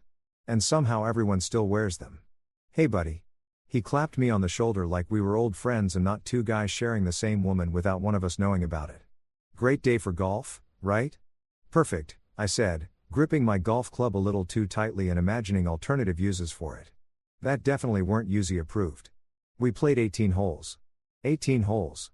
That's approximately 4 hours of listening to Leo talk about himself, which felt like a masterclass in human narcissism. He bragged about his consulting business, his investment portfolio, his life philosophy, and his commitment to living authentically, which apparently meant sleeping with other people's wives while discussing ethics. You know what I believe? He said on the 7th hole, lining up a putt he'd definitely miss. I believe in radical honesty. People should just say what they feel, you know. No games, no pretending. The irony was so thick, I could have used it as a golf ball. This man was lecturing me about honesty while actively participating in the longest con of my adult life, and I had to stand there nodding like he was Aristotle instead of a walking scales commercial. That's a great philosophy, I said. Really admirable. He missed the putt by 3 feet. By the 15th hole, he was telling me about how important it was to invest in relationships and build genuine connections. And I was seriously considering whether prison time for assault with a golf club would be worth it. Probably not, but the thought was comforting. We finished the round. He won by 6 strokes because apparently God has a sick sense of humor and shook hands like civilized men who weren't enemies. We should do this more often, Leo said. It's good to have solid guy friends, you know. Absolutely, I agreed. Nothing better than male bonding. I drove home, gripping my steering wheel and practicing the deep breathing exercises my therapist had taught me before I'd stopped going to therapy because I couldn't afford the co-pays anymore after Clara redecorated our living room. Day 60 brought the moment I'd been dreading and somehow also expecting. Clara called me Leo in bed. We weren't even doing anything, just lying there watching some Netflix show about baking that neither of us cared about. She was scrolling through her phone, probably texting the actual Leo about how boring her fake life with her husband was. And I was pretending to care about whether someone's Sule would rise. Leo, can you turn up the volume? She said, not even looking up from her phone. The room went silent. Not the peaceful kind of silent. The kind of silent that happens right before someone crashes a car or drops an expensive plate. The kind of silent that is wait. I could have confronted her. Could have said, excuse me, did you just call me your boyfriend's name? Could have started the whole endgame right there. Day 60 ahead of schedule. Burned the whole plan because my pride couldn't take another second. Instead, I turned up the volume, didn't say a word, just reached for the remote, increased the volume by 3 notches, and went back to watching some guy stress about buttercream frosting. Clara didn't even notice, didn't catch her mistake, just kept scrolling through her phone, completely oblivious that she'd just called her husband by her lover's name, and he pretended not to hear it. Therapists probably have a term for that kind of restraint. I call it survival. That night, I added to my journal. Day 60. Wife called me Leo. Pretended not to hear it. This is fine. Everything is fine. I'm fine. The dog is fine. We're all fine. Only 27 days until this nightmare ends, and I can stop pretending I didn't hear my wife say another man's name in our bed. Cool, cool, cool, cool. The entries got more unhinged as the days went on. Day 61. Wife still evil. Husband still pretending to be dumb. Cat still judging everyone. Mr. Whiskers might be the only honest one in this house. Day 64. Made her favorite dinner. She said I was so thoughtful. I am not thoughtful. I am documenting. There's a difference. Day 67. Leo texted her, miss your smile. And she blushed. Blushed. I was sitting right there. This is my life now. Day 70. 17 days left. 17 days until I can stop acting like a man who enjoys his own humiliation. 17 days until Clara learns that this dog has teeth. The countdown wasn't just about divorce anymore. It was about sanity, about how long a person could maintain a performance before they either won an Oscar or had a complete psychological breakdown in a Costco parking lot. I was determined to make it to day 87, even if it killed me, which given Clara's interest in updating our wills, was becoming a legitimate concern. You ever see those nature documentaries where the prey animal pretends to be injured to lure the predator closer? That's what I became around day 72. Except instead of limping dramatically across the savannah, I was leaving my phone unlocked on the kitchen counter with Google searches like how to transfer house title between spouses for tax benefits open in Safari. It was almost too easy. Embarrassingly easy. The kind of easy that made me wonder if Clara had always been this predictable or if I'd just never paid attention before. Probably both. Marriage has a way of making you complacent. Like you're so comfortable you stop noticing when your partner starts acting like a Bond villain with a worse disguise. I'd left my phone there deliberately, screen facing up, brightness at maximum, practically glowing like a beacon of stupidity while I went to grab the mail. I was actually standing in the hallway watching through the crack in the door like some kind of suburban spy who'd peeked in mediocrity.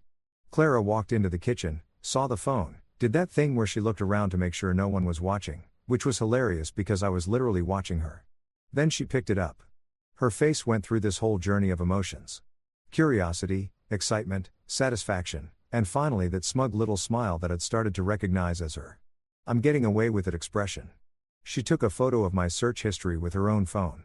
Actually photographed the evidence of my supposed ignorance like she was documenting an archaeological discovery. Found it. Dr. Jones.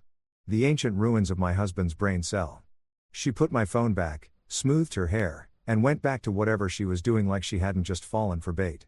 So obvious label. I waited 30 seconds, walked back into the kitchen and said, "Hey babe, found anything interesting?" She jumped slightly. Guilty conscience is a hell of a drug, then recovered with that practiced smile. "Nope, just making tea. Want some?"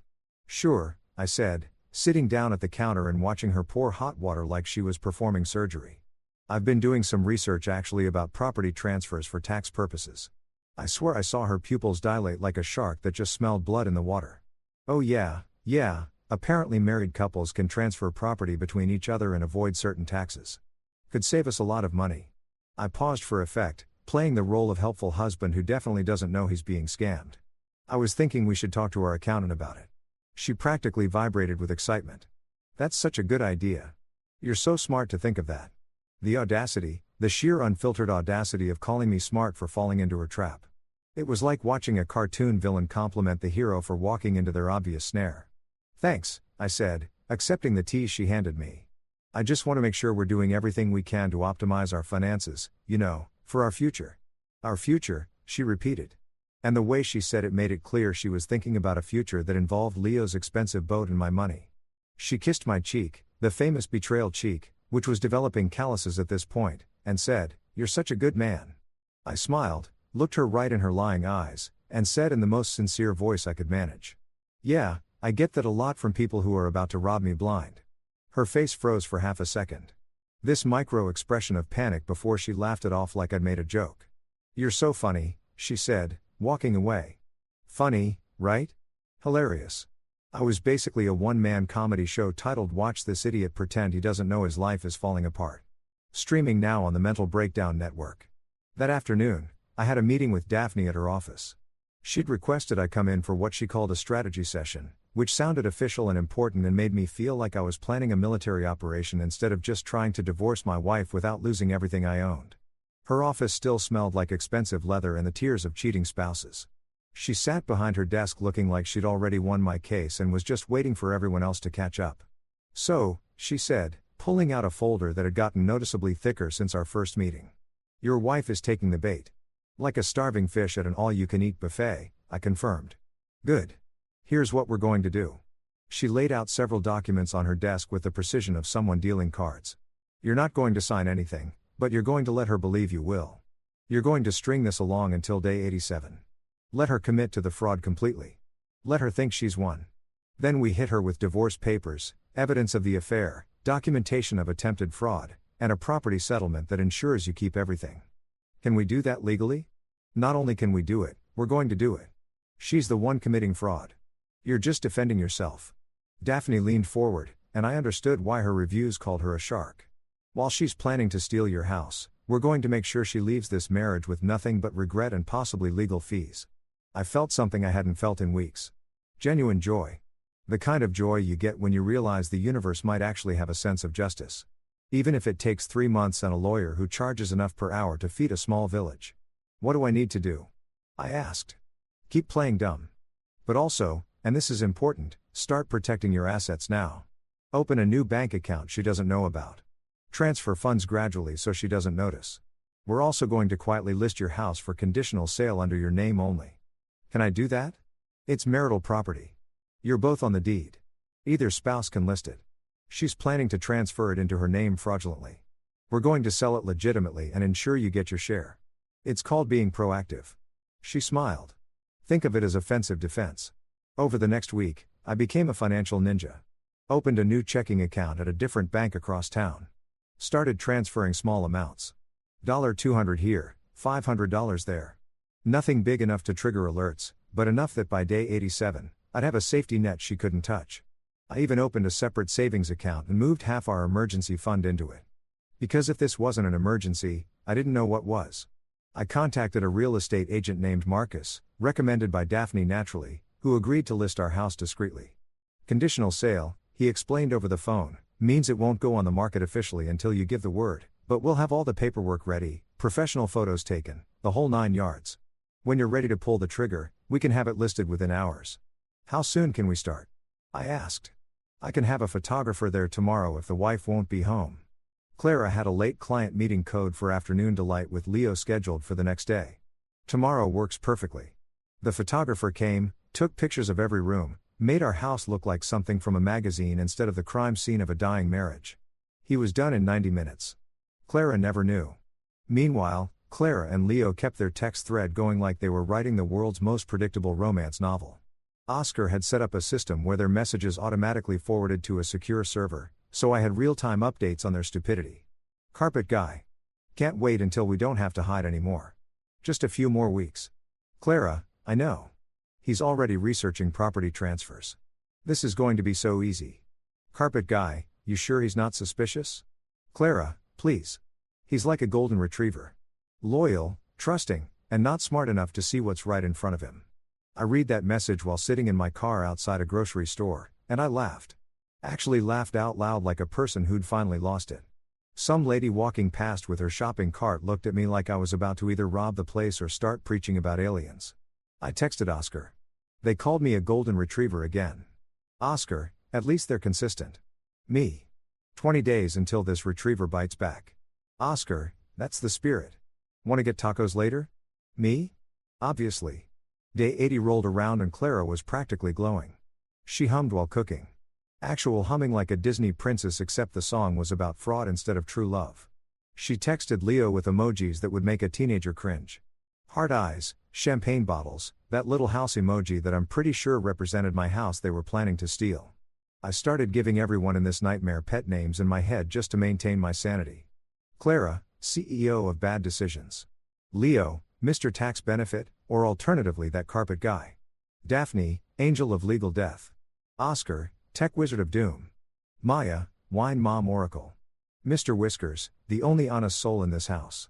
I even practiced my confrontation speech in the bathroom mirror, which is definitely something stable people do. Surprise. I'm not a dog. I'm the owner of the house, the account, and your complete downfall. No, too dramatic. Hey, Clara, remember how you thought I was stupid? Plot twist. I'm not too casual. Woof woof, the dog learned new tricks. Perfect. Unhinged, but perfect. Day 8. 7 was 1 week away. 7 days until I could stop pretending. 7 days until Clara and Leo's new life became a new nightmare. 7 days until the golden retriever finally stopped fetching and started fighting back. I could almost taste the freedom. It tasted like vindication and probably some really expensive whiskey I was going to buy myself as a congrats on not getting defrauded present. One more week, just one more week of being the good dumb loyal husband. Then the performance would end and the real show would begin. Day 80 felt different. Like when you're watching a horror movie and you know the jump scare is coming, but you still can't look away. Except in this version, I was both the audience and the guy about to jump out from behind the door. And Clara was the unsuspecting teenager who thought she was winning the game. She woke up that morning practically radiating victory. I'm talking full blown. I've already won energy. She made breakfast, actual breakfast, not her usual grab a protein bar and run routine, and hummed while doing it. The humming was what really got me. It was this cheerful off-key melody that sounded like what I imagined Disney villains hum while plotting in their lairs. Except instead of a castle, it's a suburban kitchen with granite countertops we'd gone into debt to afford. What's got you in such a good mood? I asked. Playing my role as oblivious husband number 2847 in the long-running series called My Life is a Joke. Oh, nothing specific, she said. Flipping a pancake with the confidence of someone who thought they'd successfully con their spouse. Just feeling grateful, you know? We have such a good life together. Together. She used that word like it meant something, like we were actually a team instead of a magician and her assistant. Except the assistant didn't know the magic trick involved making his assets disappear. We do. I agreed, pouring syrup on my pancakes that I absolutely did not want to eat. I'm lucky to have you. The words tasted worse than the time I accidentally drank spoiled milk, but I said them with a smile that I perfected over 80 days of advanced lying. I should have gotten a LinkedIn certification in deception by now. Skills: Microsoft Excel project management, pretending my wife isn't committing fraud, expert level. After breakfast, I checked my phone and saw she'd sent Leo a text at 6:47 a.m. before I'd even woken up. The message had auto-forwarded to my secret email courtesy of Oscar's technical wizardry and complete disregard for federal privacy laws. Clara, 7 more days. I can barely contain myself. This is actually happening. Perfect guy. I know, baby. Soon we'll be in our new place living our real life. No more pretending. No more pretending. The irony was so thick I could have used it to pave a driveway. They were talking about not pretending while I'd been running the longest con of my life for almost 3 months. If there was an Olympic sport for emotional deception, I'd be standing on a podium wearing gold. Day 81, Clara started talking about our future plans with the enthusiasm of someone who'd already mentally moved into a different house with a different man. We were having dinner, takeout Chinese, because she was too excited about life to cook. And she started describing this cabin in Lake Tahoe she'd found online. Wouldn't it be amazing to have a vacation home? She said, showing me pictures on her phone of a cabin that probably cost more than our current mortgage. We could go there on weekends, really disconnect from everything. By we, she meant her and Leo. By disconnect, she meant disconnect me from my money and property. I nodded along like a dashboard bobblehead, saying things like, "That sounds nice and we should definitely look into that," while internally screaming into the void that used to be my faith in humanity. Day 82, she came home with new luggage, expensive luggage, the kind you buy when you're planning a significant trip, or in her case, a whole new life. She said it was on sale, which was Clara's go-to excuse for any purchase she didn't want to justify. That woman could buy a yacht and claim it was on sale like that made it reasonable. Planning a trip? I asked innocently, watching her wheel the pristine suitcases into our bedroom. "Oh, just thought we could use an upgrade," she said. "Our old luggage is falling apart." Our old luggage was fine. We'd used it maybe 4 times in the past year, but sure, we needed new luggage for the trip she was planning without me to the life she was building with someone else using the money she was planning to steal. Totally reasonable. Nothing suspicious here. Day 83 brought the most absurd development yet. Clara asked if I'd be okay with her taking a girls' trip the weekend after our tax meeting. Said she needed time to decompress with friends. Of course, I said, because what else was I going to say? No, honey. You can't go on your fake girls' trip that's actually a romantic getaway with your boyfriend to celebrate successfully committing fraud. You're the best, she said, kissing me on the lips this time instead of the cheek promotion. I'd moved from cheek kiss status to lip kiss status, probably because she was feeling generous about her impending victory. I smiled through it, went to the bathroom, brushed my teeth for 5 minutes straight, and then texted Daphne. She's planning a trip for right after the tax meeting. A girls' trip. Daphne responded within 30 seconds. Lol. Document everything. This is going to be the easiest case I've ever won. Day 84, Sunday. Clara spent 3 hours on the phone with someone she claimed was her mother. I knew it wasn't her mother because her mother has a very specific ringtone. Some country song about trucks that drives me insane, and this call came through without any ringtone at all. FaceTime. She was FaceTiming someone while locked in our bedroom. When she came out, she looked flushed and happy, like someone who'd just had phone sex or discussed real estate fraud in detail, possibly both. The beautiful thing about Clara's affair was how spectacularly bad she was at hiding it. It was like watching someone try to conceal an elephant by throwing a napkin over it. "Everything okay?" I asked. "Great," she said too enthusiastically. "Mom says hi." "Tell her I said hi back." I replied knowing full well her mom was probably at church doing her Sunday routine and had no idea her daughter was speedrunning the 7 deadly sins. Day 85, I had my final meeting with Daphne. We sat in her office, which I'd come to think of as my second home. If your home was a place where you plotted legal warfare and went over every single detail of the plan, tomorrow, you'll act completely normal, she instructed, sliding a folder across her desk. Wednesday morning, day 87, Clara will expect you both to go to the tax office. Instead, you'll have already moved your essential belongings to your brother's place. At 9 a.m., you'll be here signing the final divorce documents. At 11 a.m., we'll serve her. Serve her divorce papers at your house with a process server who's very good at his job and has seen everything. She smiled.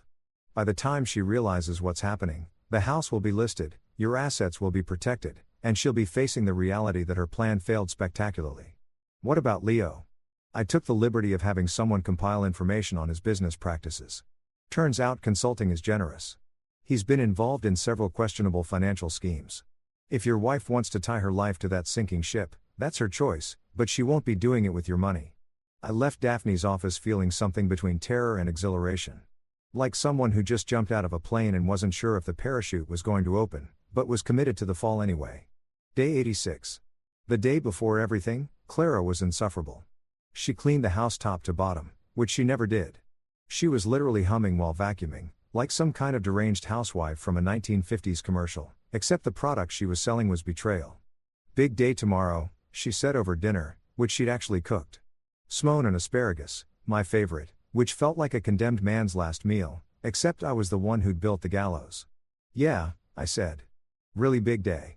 She had no idea how right she was. No clue that big day didn't mean day we commit fraud together, but rather day your entire scheme collapses like a house of cards in a hurricane.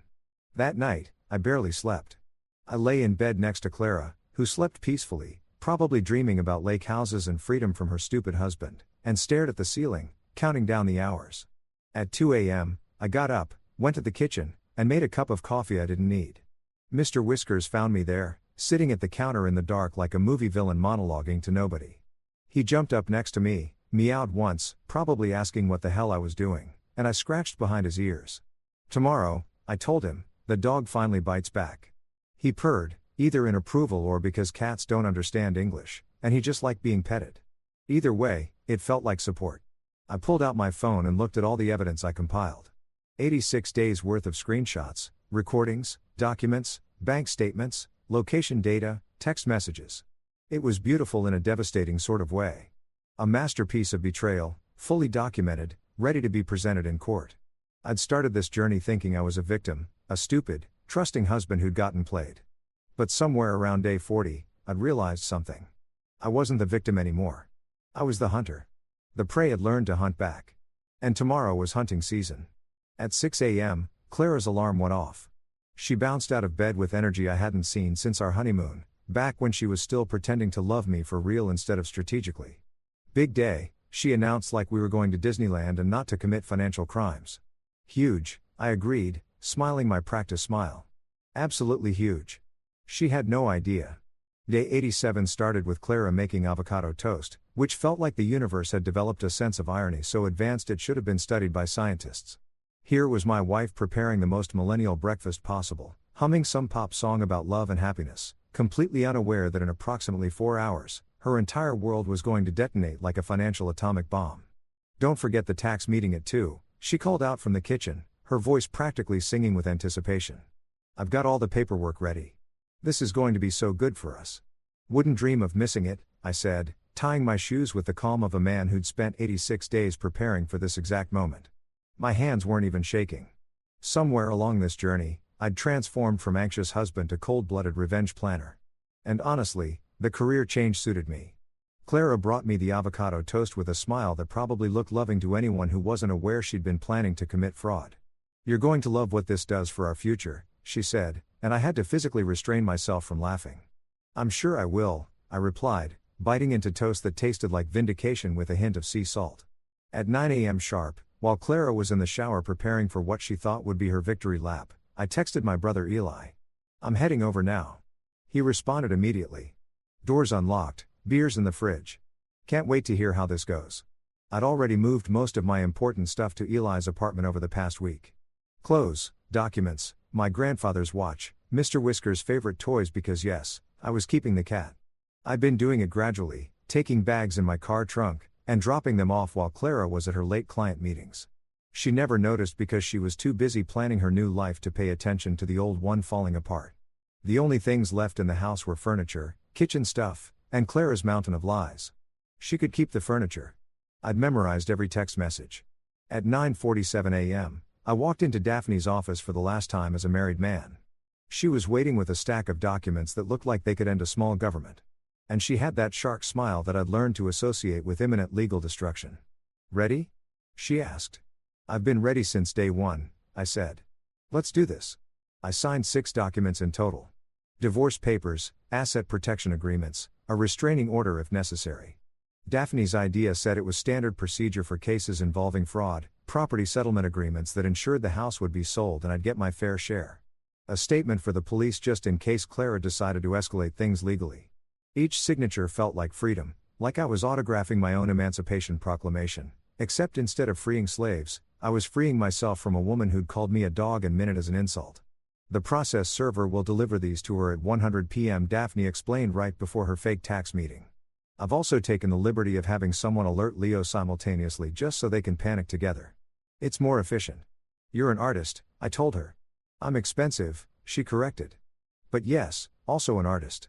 By 11 a.m., I was at Eli's apartment sitting on his couch that smelled like bachelor pad and poor life choices, watching the clock like it held the secrets to the universe. Eli handed me a beer even though it wasn't even noon because some moments transcend appropriate drinking hours. You really did it, he said, sounding somewhere between impressed and concerned for my mental health. 87 days of playing dumb.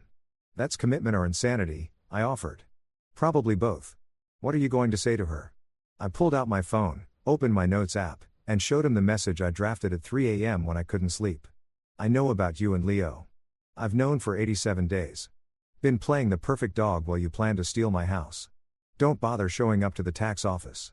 Those aren't transfer papers you're about to sign. They're divorce papers. The house is being sold. The accounts are protected. And just so we're clear, woof. Eli read it, looked at me, and started laughing. Woof. You're ending it with woof. I'm reclaiming the dog metaphor. I explained. It's symbolic. It's unhinged. He corrected. I love it. At 1:27 p.m., I sent 2 text messages that had taken 87 days to write. To Clara, I know about you and Leo. I've known for 87 days. Been playing the perfect dog while you plan to steal my house. Don't bother showing up to the tax office. Those aren't transfer papers. They're divorce papers. The house is being sold. The accounts are protected. And just so we're clear, woof to Leo, hope the kennel's comfy. My lawyer will be in touch about your role in the attempted fraud. Enjoy your new life with Clara. She's all yours. You deserve each other. Then I turned off my phone. Just powered it down completely because I didn't want to hear the explosion. I wanted to enjoy lunch with my brother in peace while Clara and Leo's world collapsed like a controlled demolition. How do you feel? Eli asked, ordering us burgers from some delivery app that was probably stealing our data but had excellent fries. Honestly, I took a long drink of beer. I feel free like someone just removed a backpack full of rocks I've been carrying for 3 years or maybe longer. I don't know when exactly our marriage died, but it's been a corpse for a while and I've been dragging it around pretending it was still alive. That's dark, man. It's been a dark 87 days. We ate burgers, watched basketball. Eli told me about his dating disasters, which made my marriage implosion seem almost reasonable by comparison. At some point, Mr. Whiskers emerged from the bedroom where I'd set up his stuff, judged both of us silently, and went back to sleep. Around 7 p.m., I finally turned my phone back on. The screen lit up like Times Square on New Year's Eve. Notifications flooded in so fast, my phone actually lagged. Text messages, missed calls, voicemails, emails, even a Facebook message from Clara's mother asking if I was okay. 142 missed calls, 142, 73 text messages, 19 voicemails.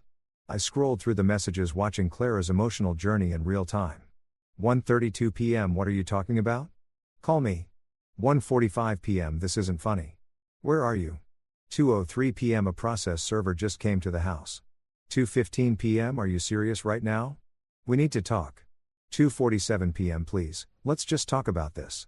I can explain everything. 3:30 p.m. You're making a huge mistake. We can work this out. 4:15 p.m. I made a mistake. I'm sorry. Please, can we talk? 5:03 p.m. You can't just throw away our marriage like this. 6:20 p.m. Fine, be that way. You're going to regret this. 6:45 p.m. I'm sorry, okay? I'm so sorry. Please call me. The voicemails range from angry to desperate to bargaining to more anger to crying. I listened to exactly one. The last one she'd left at 6:52 p.m. where she was crying so hard I could barely understand her. Please, she sobbed. Please just talk to me. We can fix this. I love you. I made a mistake. Please don't do this. Please. I deleted it. Leo had sent messages, too, trying to play the reasonable card. Bro, this isn't what it looks like. Let's talk, Monto man. Clara was confused. Nothing happened. You're making this worse than it is. I responded to exactly one message. Leo's last one where he'd written, "You're going to ruin her life over a misunderstanding." My response, "No, I'm saving mine from fraud." Big difference. Enjoy the carpet business. Then I blocked both of them. Eli watched me handle my phone with the detached calm of someone who'd already processed all their emotions over the past 3 months. You really not going to talk to her? What's there to say? I asked. I spent 87 days documenting every lie, every plan to steal from me, every laugh at my expense. What conversation fixes that? What words make I was going to commit fraud and steal your house acceptable? Fair point. That night, I slept better than I had in months. Not because I was happy. I wasn't sure I knew what happy felt like anymore, but because I was done. Done pretending. Done performing. Done being the loyal dog who didn't realize his owner had been training him for the pound. The next morning, I woke up in Eli's spare room, made coffee, and checked my phone one last time. Clara had sent one final message at 3:47 a.m. I never meant to hurt you. I don't know what happened. I'm sorry. I know you won't believe me, but I am. I hope someday you can forgive me. I stared at that message for a long time. Part of me, the part that had loved her once, that had stood at an altar and meant those vows, wanted to believe her, wanted to think this was all a terrible mistake that could somehow be fixed. But then I remember day one, hearing her laugh about calling me a dog, hearing her plot with Leo to steal everything I'd worked for. The 86 days after that where she'd smiled to my face while sharpening knives for my back. I deleted the message, opened my email, started composing a response to Daphne. Let's move forward with everything. No settlements, no negotiations. I want this done. The dog had learned new tricks. All right. And the first trick was knowing when to walk away. The thing about consequences is that they're always more entertaining when they're happening to someone else. For the next 6 hours after turning my phone back on, I got a front row seat to the Clara and Leo disaster show.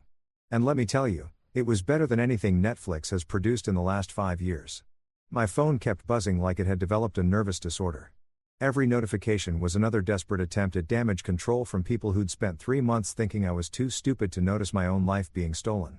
The audacity of thinking I'd just answer their calls after 87 days of being treated like an obedient house pet was almost impressive. Almost. Clara called 17 more times throughout the evening. I know because my phone kept the tally like it was documenting a hostage situation, which in a way I guess it was, except the hostage had already escaped and the kidnappers were panicking about their empty ransom demands. Leo sent increasingly unhinged messages that devolved from "let's talk this out like adults" to "you're ruining everything" to "this is illegal what you're doing," which was rich coming from a guy who'd been conspiring to commit real estate fraud. That's like a bank robber calling the cops because someone stole his getaway car. The lack of self-awareness was almost artistic. But the real entertainment came from Clara's friends, the mysterious book club ladies who may or may not have actually existed. Suddenly, my phone was getting calls from numbers I didn't recognize. Women with names like Jennifer and Stephanie and Ashley. All of them wanting to know what happened and whether I was being reasonable about this. One particularly bold specimen named Trish, who I'd met exactly once at a dinner party where she'd talked about essential oils for 45 minutes, actually left me a voicemail saying, "Clara made a mistake, but marriage is about forgiveness. You're being really immature about this." I saved that voicemail, not to respond to, but because someday when I needed to remember why I did this, I could listen to a stranger call me immature for refusing to accept fraud and infidelity. Really put things in perspective. Day 88 arrived with slightly fewer emergency contacts, but significantly more drama. Clara had apparently told everyone we knew, and I mean everyone, her version of events, which I'm sure painted her as the victim of a husband who overreacted to her getting close to an old friend. My mom called. That was fun. She'd heard from Clara's mom that we were getting divorced, and she wanted the real story because Clara seemed very upset and confused. The real story I told my mother while eating cereal at Eli's kitchen counter is that Clara and her ex-boyfriend were planning to trick me into signing over our house so they could start a new life together. I found out, documented everything for 87 days, and filed for divorce. That's the real story. There was a long pause on the other end. Then, "Oh well, that's different than what Linda said." Linda was Clara's mom. Sweet woman, made excellent casseroles. Probably had no idea her daughter had been running a con that would make a used car salesman proud. "Yeah, I imagine it is," I said. "Do you need anything?" Mom asked her, voice shifting from confused to protective mom mode. "Should I come over?" "I'm good, Mom. I'm at Eli's. I've got a lawyer. I'm handling it." "Okay, but honey, I'm proud of you." That hit differently than I expected. I'd spent 3 months thinking I was being pathetic, playing dumb, gathering evidence, pretending everything was fine while dying inside. But hearing my mom say she was proud made me realize that maybe what I'd done wasn't pathetic at all. Maybe it was strategic. Maybe it was smart. Maybe the dog had been smarter than the masters all along. Day 89, I finally agreed to meet Claire in person. Not because I wanted to, but because Daphne suggested it might be useful to hear what she had to say for closure purposes, which I think was lawyer speak for let her incriminate herself some more while you record the conversation. We met at a coffee shop downtown, neutral territory, public enough that she couldn't cause a scene without everyone in a 3-block radius witnessing it. I got there early, ordered a black coffee I didn't plan on drinking, and sat at a table by the window where I could see her arrive. She showed up at 2:03 p.m. 3 minutes late, which was Clara's version of being on time. She looked wrecked. I don't say that with satisfaction or cruelty. She genuinely looked like someone who hadn't slept in days. Hair pulled back in a messy bun, no makeup, wearing yoga pants and an oversized sweatshirt that I was 90% sure was one of mine that she'd claimed disappeared in the laundry. She sat down across from me without ordering anything. And for a long moment, we just stared at each other like two people who'd once known everything about each other and now knew nothing at all. "Thanks for meeting me," she said finally, her voice smaller than I'd ever heard it. "You've got 10 minutes, I replied, checking my phone for effect. "My lawyer said I should hear you out, so I'm hearing you out." "I made a mistake," she started, and I almost laughed because that was the understatement of the century. I got confused. Things with us had been distant and Leo was there and he listened and I don't know. I wasn't thinking clearly. "You weren't thinking clearly for 3 months. I asked because that's how long you and Carpet Guy were planning to steal my house." She flinched at that. "I wasn't going to steal it. It was just Leo said it would be better for taxes if Leo is a fraud." I interrupted. My lawyer looked into him. "He's been running schemes like this for years. You weren't special, Clara. You were just his next mark. Or maybe you were partners. I haven't decided which is worse." Her eyes filled with tears which might have worked on me 3 months ago. Now they just looked like special effects in a bad performance. "I never wanted to hurt you," she said. "I swear. I fell in love with someone else. That doesn't make me a bad person." "No," I agreed. "Falling in love with someone else doesn't make you a bad person. Falling in love with someone else while married, planning to commit fraud, calling your husband a dog, and laughing about how easy he'd be to manipulate. That makes you a bad person. The love part was just the excuse." She opened her mouth to respond, but I wasn't done. "I spent 87 days pretending I didn't know." I continued, keeping my voice level because I practiced this in my head roughly 10,000 times. 87 days making you breakfast, folding your laundry, listening to you lie about book club and late meetings. I documented every lie, every text message, every location ping when you were at hotels with Leo. I have evidence that would make a prosecutor weep with joy. So don't sit here and tell me this was a mistake or that you weren't thinking clearly. You thought plenty clearly. You just thought I was too stupid to notice." Clara was crying now. Real tears, messy and desperate.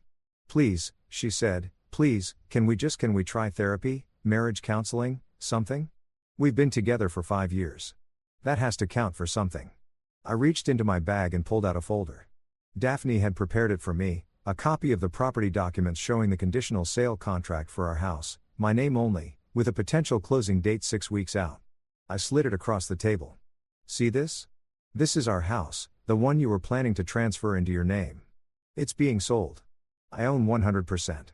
You own regret." She stared at the documents like they were written in a foreign language. "You can't. We both own the house. You can't sell it without me. Actually, I can list it. And once the divorce is finalized, which will be soon because you committed fraud, you'll get exactly what you deserve from the sale." I leaned forward, which according to my lawyer is significantly less than you were hoping for. "This isn't fair," she said, her voice rising.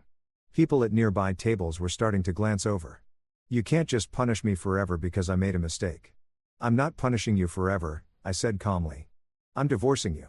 There's a difference. You wanted a new life with Leo. Congratulations. You're getting it. Just not with my house and my money funding it." I stood up, leaving my untouched coffee on the table like the metaphor. It was bitter, cold, and unwanted. "Wait," Clara said, reaching for my hand. I pulled back before she could touch me. "Please, I love you. I know I messed up, but I love you. We can fix this." I looked at her, really looked at her, and tried to find the woman I'd married. The one who'd laughed at my jokes and danced in our kitchen and promised me forever. She was gone. Maybe she'd never existed. Maybe I'd just been in love with a performance. And the real Clara was the one sitting here crying because her plan had failed. "No," I said simply, "we can't because I don't love you anymore. I stopped loving you somewhere around day 30 when I realized you were never going to tell me the truth. When I understood that you saw me as an obstacle instead of a partner, you killed whatever we had. I'm just signing the death certificate." I walked out of that coffee shop with my head up and my conscience clear. Behind me, I could hear Clara crying, probably waiting for me to turn around and come back like I always did. But the dog had learned the most important trick of all, knowing when to stay gone. 2 months later, the divorce was finalized on a Tuesday, which felt poetic considering the whole nightmare started on a Tuesday.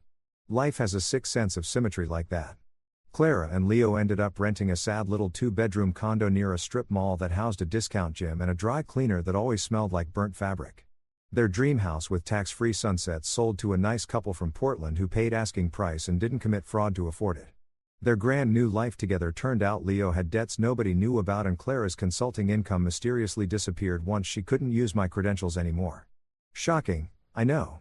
I moved into a modest 1-bedroom apartment in a quieter neighborhood. Nothing fancy. No granite countertops or mid-century modern furniture that costs more than a car payment, but it was mine. Actually, mine. No shared assets, no hidden agendas, just a lease with my name on it and peace so tangible I could taste it. Best decision I made. Getting a dog, a real one this time. I named him Justice because I'm apparently that petty and he's perfect. A golden retriever who's loyal without being stupid about it, which felt like personal growth for both of us. Every morning, Justice and I jog past Clara's old Pilates studio. He always stops at the corner to sniff around, and I like to think he smells poetic irony mixed with overpriced athleisure. Sometimes I see her through the window stretching with the same women who called me immature for not accepting betrayal. I don't wave, neither does she. Last week, an envelope arrived from Clara. No return address, but I recognized her handwriting. The same handwriting that used to write I love you on post-it notes she'd leave around the house. Inside was a single piece of paper. Can we talk? I looked at Justice who was chewing a toy shaped like a newspaper. What do you think, boy? Should we respond? He dropped the toy, tilted his head, and I swear he looked like he was considering it. Then I did what any self-respecting free man would do.